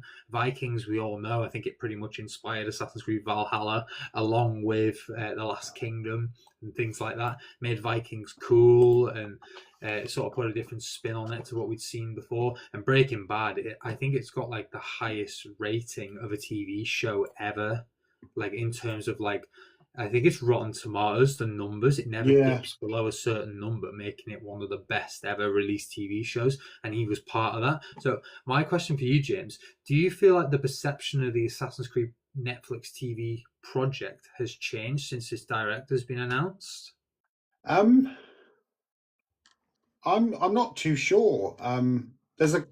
He is renowned for the stuff that he's done. He did five episodes of the Chernobyl series. He only did great. 3 episodes of Breaking Bad, but it's still 3 episodes. He did a lot of things. He's considered the #1 director of commercials and music videos in the world. Oh, wow. So that was a French magazine that dubbed him the #1 director for these things. So I think it's a massive thing. Currently IMDb is only showing 1 episode. Like it says, there's only 1 episode of the Assassin's Creed. So could he be doing the whole series or just a couple of episodes? Good point. I'm not too sure about. I never watched Chernobyl, but I heard about how great it was. It was very good. Vikings is one of my favorite TV series. So who knows? Potentially this could be great. I think I spoke about it last week, and I've spoken to it with you as well. I just want a big name. I don't necessarily need them to be a main character or even appear frequently. Just give me a big name to show me that you have some intent. Like in terms of acting, or in terms of like acting, or even someone in the background. Just give me something that's going to tell me that you're going to take this as serious as possible. Even if it's a flashback, let's say it's a flashback and it's Michael Fassbender. Let's just something that gives us a way to know you're taking this project seriously, and that's what I want. I feel like since this director's been announced, there's been like a bit of a shift. So the reason I asked the question is because I've seen the articles that are like, could Assassin's Creed be cooking? And like people who are basically like speculating that now they've got all like the actors are getting named one by one, and this like well-known director, they could be onto something. Yeah. And I feel like people aren't like making fun of this project like they were. Like I know at first people were like really laying into them in terms of like, this is going to be shit. It's going to be the movie again. It's going to be awful. And not even like articles by like, I think it was like Vanity Fair and a few others have like covered like this story with the director announcement. Yeah. And like all these media outlets like IGN and that, they keep on pushing this and the director's name attached to this project. And I honestly think people are more positive about it now. So interesting to see. And I want to see what's next for the project. Will we get a trailer? Will we get more actors announced? Will we see a logo for it? I mean, we've seen the red logo many times, but has it developed further since that? So yeah, it's interesting, and I think it'll be cool to see where they go with it. And my personal feeling is that people have changed their mind on this project, and this is the one thing now that has made people more positive about it. So you guys, when you're scrolling Twitter, when you're reading articles, let me know if you find this yourself, if you think the perception's changed, or maybe I'm just seeing all the positive stuff and not seeing the negative stuff on my timeline. Do let me know what you think about that. I think that you said about perception change. I think that within Assassin's Creed, people's perceptions change an awful lot. Right. Like it changes every so often. The perception changes. Like I remember Unity coming out and people didn't like it. It was buggy. The story wasn't great. 10 years later, people love it. People talk about it being one of the greatest Assassin's Creed games of all time. So I do think that perception does change, especially when it comes to Assassin's Creed. They feel it's such a a fickle thing that people forget about what they've seen or what they haven't seen, and they're like, "Oh no, I'm okay with this." So maybe people that don't like it, once it gets to actually watching it, people are gonna watch it, whether it's good or bad, because they're gonna want to be like, "I watched all of it, so you don't have to." Da, da, da, da, da. Yeah. But I don't know. I'm one of the few people, and I know I'm one of the few people that love the film, so I'm happy with whatever they do. Just don't do a character that we know. Yeah, I totally agree with that. To be fair, they need their own story and Yeah. direction. I think we've covered that a lot in previous episodes. So, yeah, one thing I wanted to move on to now in terms of topics. Have you seen the Raid Shadow Legends collaboration with Assassin's Creed? So I've seen Raid so many times, and I'm not a big game on my phone kind of guy. But Raid for the longest time has always been one of those games. Do I download it? Do I not? And I never have. But I don't know. I watched the trailer for the collaboration, and I was like, actually, it looks pretty cool. Yeah, I have to agree with that, James. I've got to say, it looks really impressive. And the thing that stood out most for me is the return of Roger Craig Smith as Ezio in a game where I think you're hunting monsters. Yeah. Which is, okay. So they managed to get Roger back, which is really cool. It was interesting thing. Go on. I was just going to say it was a great dialogue line as well. I don't know if it really was. It was well written. It was such a well written dialogue. But I will say this. I don't know if anyone else felt this. When you watch the trailer, some of the animation looked a bit janky, and I was wondering if it was AI generated. Oh, I see. It was AI made. Okay. I'm not saying that it is. It just looked really weird how Ezio was running. I'll have to watch it again. So I was like, oh, maybe, but it's a big video game, a big game at this point. I think. Going back to what you said about the writing and the narrative of what was said by Roger and Ezio, it was something about like, I've been hunting monsters all my life, and it was like, wow, like this actually like ties in really well to like Ezio and like understands the character.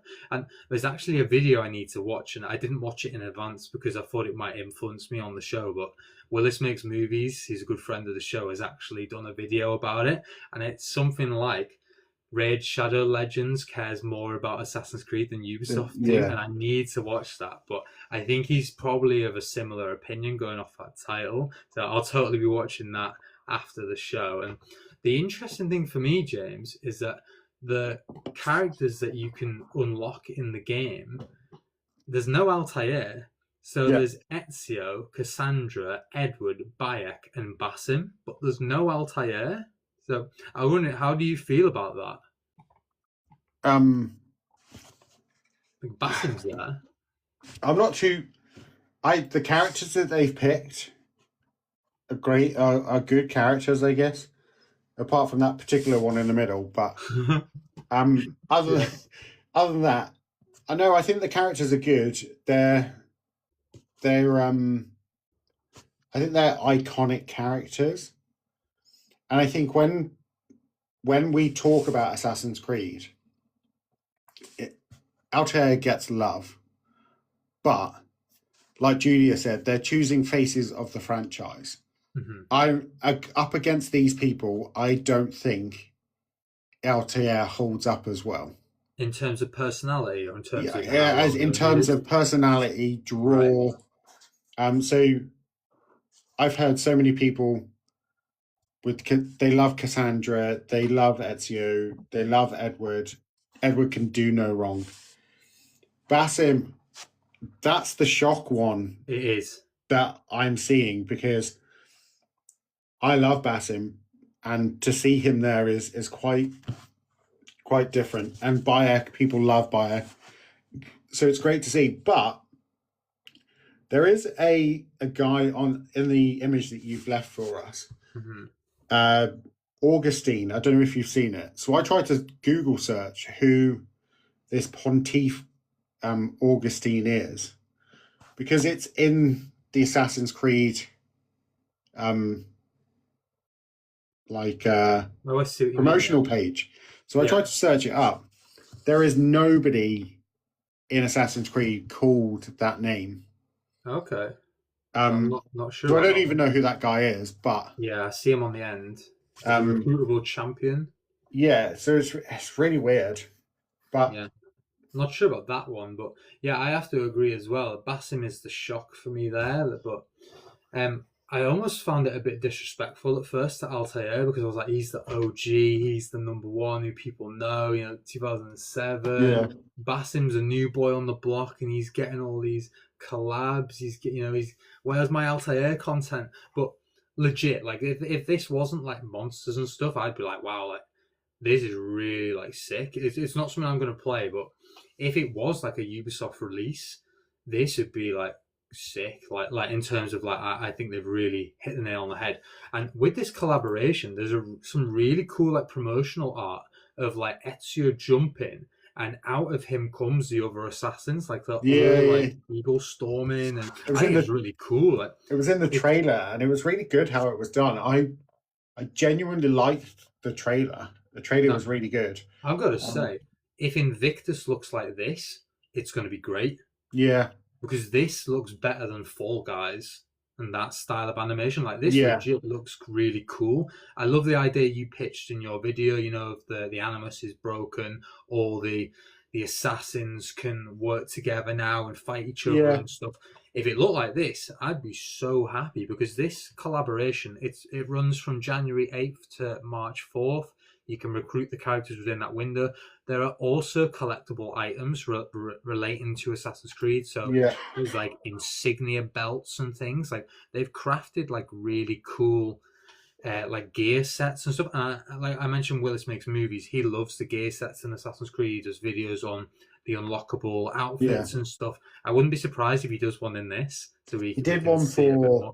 All I say is hopefully it's not like NFTs or what's the one? Like paid. What have we got? Microtransactions. We don't really promote that here. Like we think everything should be free and unlockable within the game. But I think it's really cool what they've done. It's a pretty cool collaboration what they've got going on there, and hopefully Invictus looks something like this. Yeah, Julia, he said gear sets. Gear sets, not gay sets. That's probably my accent. Sorry about that. Yeah, I'm glad that someone's pulling you up on this and not. I know. It's always me. It's always me. So I'm glad that someone else is being pulled up on this. Yeah, my accent comes through sometimes more than others. So apologies on that one. Gear sets, microtransactions, and gear sets. So what do you think? Do you think they're preparing us for Invictus a bit with these Assassin's Creed projects, or do you think it's just a one-off? I genuinely don't know. The problem is that you've got Raid and the people that make Raid, and they're like Willis has done his videos. They seem to care more right now and promoting more Assassin's Creed stuff than Ubisoft actually is. This looks more Assassin's Creed than anything Ubisoft have released in the last 5 years. The worst thing is that the trailer for this mobile game was better than every section of the Attack on Titans. So true. It looked better. It sounded better. I'm pretty sure it's going to play better as well. I imagine so. So I don't know. I mean, the writing in this was excellent, and it was like a 60-second trailer. So yeah, I think it's really impressive what they've done with this collaboration. I mean, you mentioned Attack on Titans. That was a failure of a collaboration that, thankfully, I don't think it's playable anymore. No, I don't think it is. I think it ran out. Horrendous. Absolutely horrendous. We really bashed that when it came out. Shocking. Hopefully people forget about it because it damaged that game, Assassin's Yeah. Creed Shadows, and poor, very poor, and Ubisoft need to reflect on that one. But yeah, legit, I'm impressed with what Raid's done. I might even pick it up, just to have a little play. We could do a few videos for the channel and have a little look through that. It's a toilet break. Don't even think about it. And we're back, guys. Moving on to our next topic, we're going to discuss the origins of the ones that came before. As mentioned at the start of the episode, I actually started the ones that came before in video format, so it was very much like I was writing for my blog, but then it was also like a bit of YouTube as well. And they're a bit of a tough watch for me now because when I was a content creator back in 2016, it was just me, a terrible camera, and a lot of love for Assassin's Creed. And obviously technology's advanced a lot in that time, but yeah, there's just a lot there. Oh, actually, sorry, I said 2016, 2014 it was. So we've been going 12 years in August. So yeah, 2014, I was about 18, I want to say, and I was just like sat in front of a camera pitching Assassin's Creed theories and discussions. And James, I think you've watched a few of my. I have. You'll have no idea. You joined us last year, so you missed the origins of us. What did you watch and what did you think? I watched all of the ones that you sent me. Did you really? Yeah. So much so that so obviously, I think in one of the videos, you go to an event, and it's where you meet Rick Boa. Oh yeah, Gamescom in 2016. That one. So obviously, cool. I've seen that picture before. Yeah. But in that video, I'm just saying this now. You look like a baby. You look. Thank you. So young. I was like, oh my God. I guess that shows how long I've been doing this, really, doesn't it? So I clicked on it. It instantly popped up. You were in a room, and it was like, oh my God. I was late in bed, and I was giggling to myself. I said, look at this. There's a baby Cole right now. I actually don't think the video was that bad. Thank you. Like you're talking about you going to the event, you taking your camera and all these things, and then you show stuff that's gone on throughout your trip while you were there. I also want to talk about your Norway theory? Oh yeah, that was big back in the day. That was really big. Yeah, so that took the ones that came before to another level, and that was just me coming up with ideas about where Assassin's Creed modern day could go. And I watched both of those, and I actually thought they were really good. I thought it was good. Thank you. If you haven't already, they definitely deserve to be an article on the website. But right, yeah, it was good to see, because you're saying earlier on in the episode, you're like, I'm really struggling recording, following script. Yeah. But yeah, you can do it. You did really well. They're good videos. So yeah. 12 years ago, I could do it, and yeah, it just shows that I sort of moved and transitioned more towards written and behind the scenes stuff than videos. But yeah, I mean, I've done it in the past in editing. But Julia says reshoot them. Absolutely not. Yeah, that would be great. Because if you reshot them, you'd be like, oh, this is me 20 years later. We can let's do it again. At more than 8 frames per second. That's a fair comment. It's the audio that I think is the most jarring bit. I think the audio is one of the best parts of the video. Yeah. Because the audio, you wouldn't even need to touch the audio, I don't think. You could literally find that video somewhere, download it, whatever. You could put that into an editing software and then overlay it with gameplay. Right. And it would sound great. You could fiddle with the image, I don't think you could fiddle around with. I think that would be. I guess it's just it's throwback material now, isn't it? Yeah. It's still out there. The original videos are the ones that came before. That's cool that you've seen that. You could repost it. Yeah, definitely could. And like I say, it gained a lot of traction because not many people were talking about the future of Assassin's Creed around the times of obviously Black Flag Modern Day came out, and everyone was sort of disappointed because Desmond had died and you were like now first person, where I was sort of like pitching the idea of going back to third person, and it's like here's where we are now in terms of Assassin's Creed Initiates, which was a big platform. I was on it every single day. It was just like a big lore database. You'd complete puzzles and unlock Assassin's Creed information, and I was making videos on the information that I'd unlocked. So I was like super nerd, like jumping into this, and yeah, it really did well. And that was when Ubisoft invited me onto one of their streams, and that's sort of like where I built a platform for the ones that came before. So yeah, it's cool that you watched them, and thanks for not like cringing too much. I wouldn't do that, because if anyone listens, so my video that comes out in 13 minutes, that video I think is my best recorded video yet.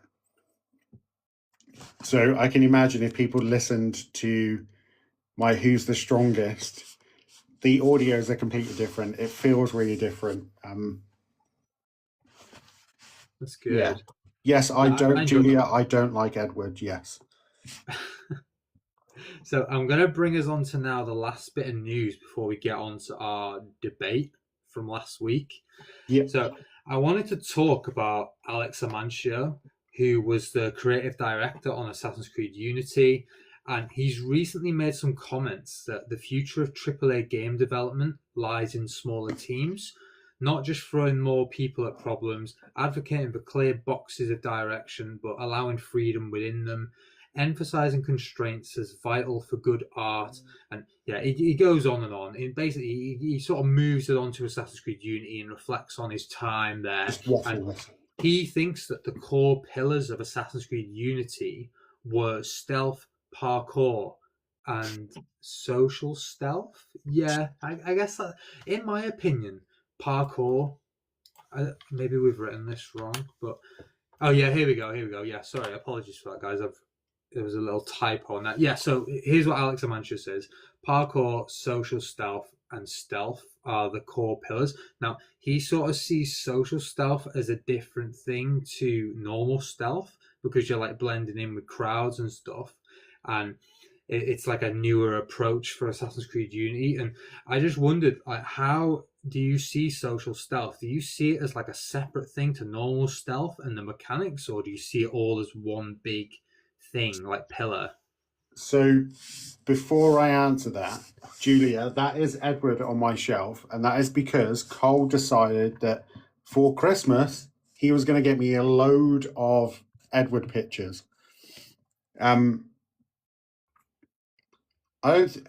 She also says that Ubisoft have a very DEI biased hiring practices. We'll skip over that, but social stealth, I've always thought, is a weird one, because it makes in the concept of the game, it literally makes no sense whatsoever. Right, in terms of like you can sit on the bench and not be seen. It just makes no sense, because like Altair's the only one that could probably get away with social stealth. Right. And hiding in the monks. Ezio can't, because he has giant shoulder pads full of armor that nobody else in the entirety of Italy ever wears at any given time.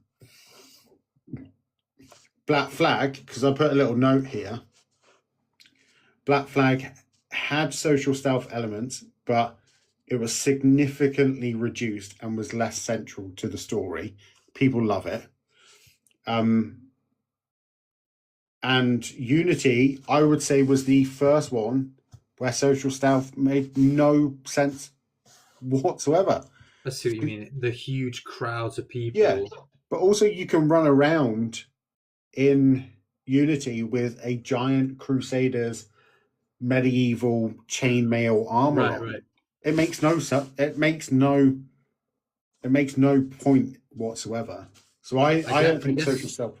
in terms of like what you're wearing, that's just like an animus overlay, I guess, because you're not changing you're not in history doing it. You're like No, reflecting on I memories, get. and it's the animus. I just don't think it. It makes. I don't think social stealth's that important. Fair enough. If anything, I think it's one of the worst aspects. Like people were asking for social stealth in Shadows. Right. It literally wouldn't make any sense whatsoever. It had no crowds for a start. No crowds. As everyone keeps pointing out, you're the only black man in the entirety of Japan. Of course, yeah. How are you going to be hiding? Like, yeah. Oh, let me just hide in this group of people right now. Yeah. Oh, they can't see me. It makes no sense. Yeah, that's a fair comment. So I'm not fussed by it at all. I actually want social stealth to be replaced by new stealth mechanics. So I think I've mentioned this before. I want them to take from other franchises like Far Cry, where you can throw meat and then like animals can attack. Yeah. But I want more like things like this, like stealthy on a different level. Another good example was when I was talking with, I think it was Joe Raptor, and it was about creating your own like darts and blow darts. So using your environment as like stealth tools and crafting tools. So you create like a needle from a tree and then dipping it in a poison frog and blowing it. So the idea is that you can now craft your own stealth tools and mechanics. So I want it to be replaced by more like weapon-based stealth. But to be fair, Alex Amancio is commenting on Unity 10 years on. I actually don't like Alex Amancio. I'm going to put it out there now that I was never a fan of him when he was the Unity creative director. I always found him quite miserable. He's a bit like the Jose Mourinho of Ubisoft, is how I found him. He just kept going on and on about the seamlessness, and then the game released and it was buggy, so I lost trust in him. Yeah. And I also want to say that he's a bully. So when Ubisoft had the Me Too movement do the rounds throughout the video game community in the world, I think everyone was shocked by like the allegations that came out, and there were charges brought for some people, but Alex Amancio sort of slipped under the radar. But he was actually one of the people accused of acting inappropriately with work staff when he was creative director at Montreal. So all the publishing companies now are like, oh, former Ubisoft dev makes these comments, and it's all about like his time reflecting on Unity. Yeah. But I don't really want to give him the time of day, because you could say that some of his stuff isn't as severe as some of the other things where people serve jail time. Yeah. But inappropriate relationships with females at a party, accusations of starting fights with people, bullying. Another accusation says he mocked the accents of immigrants and French Canadians. So he ridiculed voices of colleagues. He just things like this. He sort of like fired people who he targeted. So he is known for being like a bit of a bully. So the fact it sort of rubbed me up the wrong way that everyone's covering his idea on the pillars of Assassin's Creed, the main pillars of Assassin's Creed, because I'm just like, I don't really care what he says. This is what he said. It was we had a typo on our original. It was assassination, social stealth, and parkour. But I'm just like, I don't give a shit what Alex Amancio says, because he's a bully and he doesn't work for the company anymore. Like, he's gone off and set up his own studio. Everyone's like, here's what he says, and I've seen so many articles covering it. Yeah. I just think he's brilliant. I'm being flagged for hate speech now. Brilliant. That's great. Just like Higgs, brilliant. But Brilliant. I'll move on, guys, before we get censored. But I just think personally that his bullying behaviour shouldn't be tolerated, shouldn't give him a platform, and not impressed with his actions at Ubisoft personally. Glad he's not with the company anymore. He can reflect back on Unity and people can give him a platform, but to be honest, I actually disagree with what he said as well about the parkour and assassination social style. I think there are other elements to it that are more important for Assassin's Creed games. I think narrative is really important as well. I think like modern day as well. I mean, I could pick it apart, but at the end of the day, that's my feelings on it. And TikTok are trying to ban me now. So I will say that's how I feel. All I want to say before we move on, and all I'm going to say is nobody who worked on Unity should get to say anything about Assassin's Creed, because that game to this day has the worst launch of any Assassin's Creed game. You do not get to say what's bad about games now when you let that shit go out there. Yeah, it needed another delay, really, didn't it? It needed more time to sort the bugs out. And even though it has been fixed post-launch, the game was released and it really damaged credibility for the company. It was not a good one. So, whilst we're talking about controversial things and we've sort of started it now, let's dive into last week and what the real problem was. So, the controversy started and it was sparked in last week's episode with our guest after it was stated that the parkour gameplay released by a community member to promote AC Unity featured mods. Offense was taken, but it turned out only one mod had been used in viral videos. So, how do we feel about mods in Assassin's Creed? What is their future? Is it a sensitive issue to accuse someone of using mods when they're not? And I was wondering, is it the equivalent of saying an artist is using AI, like low effort, it's all done for you? So, what are your thoughts on this, James? Firstly, I wasn't aware there was any mods at all being used. I'd seen his videos before, so I didn't realize that was the case. But I don't think mods are generally a problem. It's not something I would have on my games anyway. I'm thinking of like Skyrim. Yeah. I have where you can have all the mods, but I don't use them because it's not how I want to play the game. I think the problem comes, and I think this is where the controversy started, is that he basically, what he was saying is that even if there were mods being used in Unity, that promotion of Unity looking so well or doing so well is disingenuous because there's mods being used. I think that's what he was getting at. But to out somebody like that without doing any actual research into it. Yeah, and I think offence was definitely taken on that one. And when I say the equivalent of AI, I mean from like a perception. Obviously, mods take a lot of time to create, and there are a lot of thought goes into them. I'm not saying that's low effort. I'm just saying if someone is using mods, for example, to create gameplay that looks a certain way, is there a perception from the outside that, oh well, they're using mods, so it's like lazy? Do you know what I mean? It's like the game's doing it all for you. It's like AI generators are doing it all for you. It's sort of like a comparison, and that's just how I feel that maybe it could have been seen. And offence was obviously taken because there was only one mod in use, and I think it was a bit of a generalization. It's just one of them, and it's not gone down well, and a difficult one for us. But I think you handled it really well. And in terms of mods in general, I actually think Ubisoft should embrace mods more. I think there should be official mods. So if you look at Nexus Mods, for example, which houses mods, I think the Animus Hub should be the home of mods. I think modders should get payment. There are tons of things they can do.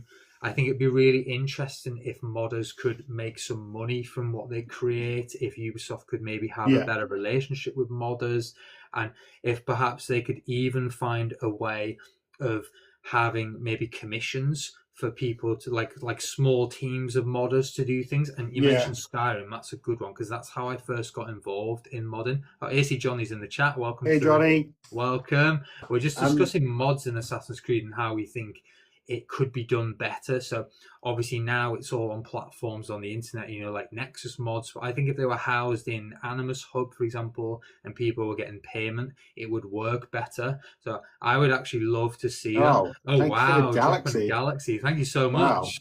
Thanks for supporting us. You were a great guest last week, by the way. We're just sort of talking about the sensitive issue of I mods and how people respond to sort of being. I don't think mods are such. I don't think inherently mods are bad. I just don't think if you're for whatever reason, I don't think you can, like, parkour in Unity is a big one that some people use mods and then do a video that's like, the parkour in Unity is fantastic. Yeah, that's because you've made it look that way. Yeah, and I guess that sort of brings me on to my next question, James. Do you think people who promote games using mods should have to declare it? Yes, Because 100%. they're promoting a game in a certain way and to look a certain way, but they are using mods. 100%. If you're using, let's say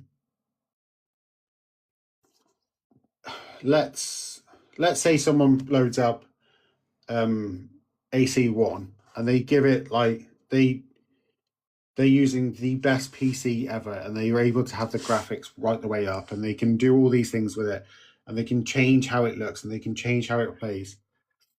Yeah, that's some good. You need to say it. If I load up AC and my AC doesn't look the same as yours, I'm instantly going to go, what have you done? Why doesn't mine look why doesn't mine look like that? And what have you done? Then I'm instantly going to go, Ubisoft don't know what they're doing. Right. But in actual fact, you've promoted a game so that more people play it. And people are just going to instantly load it up and be massively disappointed with it.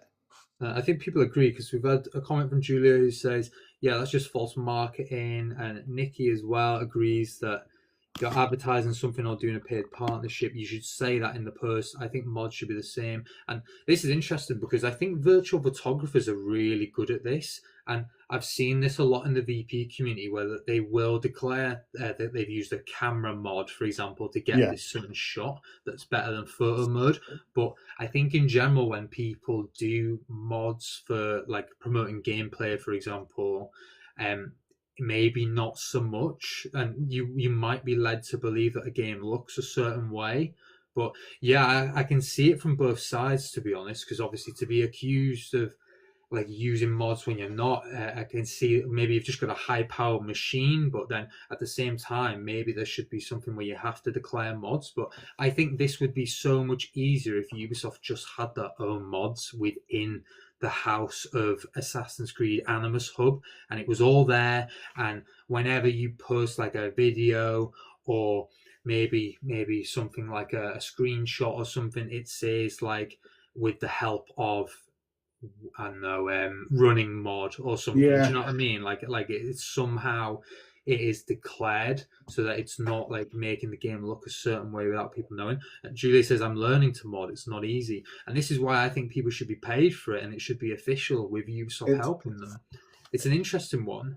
I've never done modding in Assassin's Creed, but Skyrim, wow, I had 200 plus mods on that game at one point. Yeah. It looked incredible. Every time I got a new PC, and this is a good point, Nexus mods allows you to donate.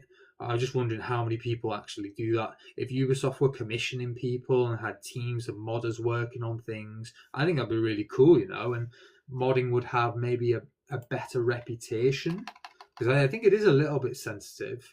Yeah, but when we talk about mods, Bethesda jumps out at me because obviously we've got Skyrim, especially on console now. Skyrim has its mod section built into that edition where you can download mods as much. You can have the dragons all be Thomas the Tank Engine. There's so many different mods that you can have. But another one is Starfield, because I see it a lot on my feed. Is that there's someone playing a mod for Starfield, and it's a Star Wars mod. but it says in there, this is a mod. Like, so if you're playing an Assassin's Creed and it's got a mod on it, whether that's a textual mod, a gameplay mod, anything, you need to declare it. You need to say, because it is like, essentially in that way, it is like having AI on your video, because you are misleading somebody into thinking, oh, this looks like this and this plays like this, and then someone's going to load it up and go, oh yeah, well, it doesn't play for me like that. Why doesn't it play for me? So I think you have to figure out on how it would be done. I agree. And I think it's the content creator's responsibility to declare it. And it is a bit of a sensitive issue, as we found out last week. But hopefully going forward, you know, we can sort of get to a place where we know what people are using and it's declared properly. And yeah, hopefully no more like back and forths with it. Like, I mean, at the end of the day, we're all content creators. We're all here to have enjoy Assassin's Creed. And yeah, that's the end of our modding. Yeah, it's a difficult topic for us. We're not really used to any sort of conflict. Yeah, no, this is certainly not. Since I've started, this is my second conflict. It's becoming a little bit of a habit. Yeah, it's something I try to avoid, but might get a bit of backlash from TikTok after accusing me of hate speech for outing Alex Amancio earlier in the video. But that's how I feel personally. Yeah. Not giving him the time of day. TikTok didn't like that, but we got a bit of backlash every week now, James. Yeah. Before we carry on, Julia, I don't think it matters whether the mod is made by someone else or yourself. If you're playing the game with a mod, it needs to be said, because if I load up Unity and it's as simple as the wind mod, which is what started the controversy. If I load up Unity and it doesn't behave the same way, I'm instantly going to say, what are they doing? Where is their credibility gone? And why is my game not looking the same? So I think for everyone all around, it should be, this looks great because it's a mod. The wind is reacting this way because of a mod. The parkour looks like this because of a mod, or the combat looks like this because of a mod. I think it's just the fairest way to do it. And I'm not saying that he uses mods for everything else. He said that he only uses the wind mod, and I believe him. But I think if you're going to do it, it needs to be said that there is a mod. I totally agree. And this is not us like attacking a content creator. No, definitely not. Community. This is literally just us responding to the backlash of last week, which was actually nothing to do with us really, but it opens up a conversation of how do we feel about mods, and obviously it's a sensitive issue, and I think we've covered that. And if anyone else has got any alternate opinions, we'd love to hear them. And how do you guys feel about modding? How do you feel about the idea of Animus Hub housing it? People getting paid for them? And also, do you think content creators should have to declare the use of mods when releasing gameplay regarding Assassin's Creed or other games in general, promotion of a game? Because like James said, it's false marketing. And that brings us on to our final topic, which I'm excited to say the person who created the videos in the chat with us tonight. So I mentioned before Willis Makes Movies, who's a good friend of the show, Lewis. So our pitching an Assassin's Creed section, which we always do at the end, it's normally us writing like a pitch, but didn't have to this week because Lewis has created a really interesting original storyline for the Assassin's Creed Black Flag Resynced modern day. So first of all, this is brilliant. The video is called How I'd Handle the Modern Day Storyline in the Black Flag remake. So definitely check that out, guys. We're going to leave a link in the description. And James, did you get a chance to watch this one before we aired? I did. Fantastic. I tried to watch it the other day walking to work. It didn't go too well. I was getting annoyed with cars driving past me because I couldn't hear properly. I like the idea, and I like the concept that he's he's given out. As you know, Black Flag for me is not my favorite game. It's nothing about it screams Assassin's Creed for me, and it's really difficult for me to get into. And I do agree that the modern day is the weakest part of the game. So I do like this idea that he's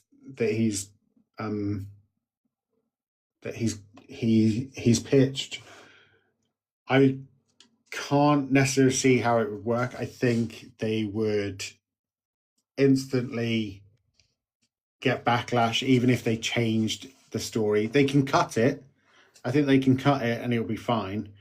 But I think if they changed the modern day story, they'd get backlash for it. Quite possibly. But to give you guys a bit of an idea, to give you guys a bit of an idea to the backdrop of this, it is the idea that if Ubisoft were to take this forward and have like a progressing Assassin's Creed modern day storyline that makes sense for the reason for looking at Edward's memories again, and it's really well done. I definitely recommend watching the video because I'm going to probably half-assed describe what this video was, but really great. I'll give you guys the outline. So in-game, in Assassin's Creed, we know that Abstergo are looking through Edward's memories to create a movie, and it's for Devils of the Caribbean. So Lewis says, you boot up Assassin's Creed Resynced and you see a trailer for Devils of the Caribbean. And you think, oh God, what have they done to Black Flag? They've made it like Pirates of the Caribbean. This is terrible. And then it finishes, and then in cutscenes you see that your character is a historian who is working inside Abstergo, and you're infiltrating and trying to get the sample 17. So you're trying to expose the real history behind the fake movie that Abstergo released. We know that that film was released, and that's why they were diving into the memories, but you are just a nobody. You are someone who wants to expose Abstergo, and you make them, you get caught trying to take Edward's memories from, which is like a blood vial, or it could actually be, it'd be Desmond's blood in a vial, and they find out that your ancestors are no significant at all. Like there's no one of significance. There's no one there worth looking into. So they're really curious as to why you've broken into Abstergo, you've gone undercover, and you're trying so hard to get these memories. They know it's sample 17, which is Desmond, and they want to know why. And they take you to the Animus and the Abstergo building from Assassin's Creed 1, which is like a nice throwback to AC1, where Desmond was held. You see the original machine. You've not got Eagle Vision because you're not related to the assassins or anything. The original Animus is there, where Desmond was kidnapped. You are kidnapped yourself, and you're forced to relive Edward's memories. And the idea is that Abstergo are really interested in why you're interested, and they're sort of looking from the perspective of, oh, what's he going to do? I wonder if he's going to give information to the assassins or something. Maybe they're trying to lure out assassins who are in hiding. And the thing is, throughout the whole game, you get the commentary of Abstergo without having to pull you out of the Animus at any point. So Abstergo scientists are trying to find out why this guy wants Edward's memories, but purely and simply, he is a historian who wants the truth. And at the end of the game, you find a way of leaking the files, and the Abstergo PR have to do like a press conference outlining the Kenway files, and there's a dramatic ending with PR. They're addressing the rumors, they're trying to cover their own backs, and it's called the Kenway files. Maybe there's one scientist that's trying to help you throughout. There are cutscenes that start, the end, commentary throughout, and the whole thing is a backdrop to Black Flag, and like it pushes the narrative of modern day forward.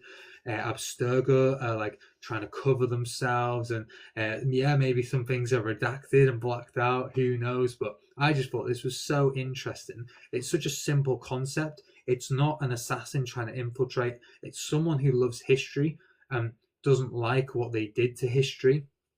They're offended by what was released in the movie. Maybe it was like Disney's version of, I mean, you've seen the trailer for Caribbean. It's just interesting to see a unique take on what Black Flag could be in terms of modern day. I actually think this is really cool because it sort of ties back to the modern day of Black Flag, the original, but it also drives the narrative forward. And it'd be really interesting to see damage done to Abstergo and how they try to cover it. So yeah, I really like the concept and the idea as well that at the very beginning of this, you sort of think, oh no, Ubisoft have ruined Black Flag. What have they done to it with this like opening trailer for the Abstergo Entertainment movie? But yeah, I think it's really original. It's a great idea, and it's a cool pitch for the modern day storyline of Black Flag. So great job, Lewis, and we'll definitely be posting that in the description. You guys will have to let us know what you thought of it. James, what did you think of it? I thought it was a good concept. I think it goes really well. I can't remember where I saw it, but I saw somewhere that someone said, imagine if they just called it, instead of Black Flag Resynced, they just called it Devils of the Caribbean, which I think is fantastic. To just call it something completely different, it'd be great. Because obviously that portion of that game, obviously we know that the Abstergo game studio is like based on Montreal, Ubisoft, and all these different things, and that's kind of what they were. Basically, Abstergo were Ubisoft. It was, so I think if they did that, it would work really well. But yeah. I'm with Lewis. I think they'll just cut it completely, and I have no problem with them cutting it because I do think it is pretty pointless and a bit boring. That's fair enough from the first person perspective, but I think it'd be interesting to sort of weave in a new narrative of modern day. So I think that he's really driving forward the modern day storyline of Assassin's Creed. It's a new take on it we've never seen before. I do love the idea of damaging Abstergo without the assassins even being involved. So it's like historians who are offended by what they've released. I think it's a really cool idea. And yeah, top marks for originality and a great video, so we'll definitely link that below. And just to wrap up, guys, obviously we're ranked on Google. You can find a ton of episodes and clips on our YouTube, Spotify, and TikTok. I will get back to promoting more clips on social media. I've just been so busy recently with work. But one way you can support the show, we've got 2 episodes dropping tomorrow. You can rate us on Spotify, get involved with comments on YouTube. We'll cover your take on things. Feel free to comment anything at all. We will be happy to discuss it. Some difficult topics in this one, sort of dancing on eggshells a bit as to not offend people. But yeah, hopefully we've not upset anyone within the modding community or anyone else. So yeah, it's all in good favour. If anyone wants to come on and chat with us about any of the topics, we're more than happy for that. So if you want to be a guest this year, let us know. Big thank you to all our guests in 2025 as well. Like a great start to the show, and we're at 25 now. We're a quarter of the way to 100, which is really cool. You guys can get in touch with us on the Ones That Came Before website in the top right hand corner. Next episode, who do we have next episode, James? Because I'm not sure if I've got it written down properly. So I don't think you have either, because I was just looking at that. I think it's wrong. It is wrong, but I don't think I messaged Danny, who was going to be our next guest, but unfortunately she's out of the country, I believe, seeing some friends and family and stuff, so she can't do it. So I think, if possibly, it will be Calvin. I think if he's free. Hopefully so. I know he's keen to get back on. We just didn't manage to line up for this episode, but fingers crossed we can get Calvin on. If not, we'll work behind the scenes and we'll make something happen, guys. But lots to look forward to this year. And yeah, massive thank you to everyone for listening. The TikTok gifts as well, which help support the website costs. And where can people find you, James? You're doing I've got a lot going on right now. So obviously you can find me on TikTok. You find me on X. Both of those are Top Chef 1288. I'm also on YouTube, which is Top Chef -1288, because apparently somebody's already got Top Chef 1288. So yeah, we're trying to push long form videos this year. So that's my big thing this year. So we'll see how that goes. But yeah, you can find me in all those places. If anyone wants to talk, my DMs are open. We can chat. We can do anything. That's good. That's great, and we're really excited to see where we can take the show in 2026, especially you, James, when I'm no longer a part I'll give of it a go. Stepping back. Yeah, man, it's gonna be good. It's gonna be good. It's gonna be a big year for us, and we're off to a good start. And hopefully, we can make some friends along the way. So take it easy, assassins, and we'll see you in the next episode.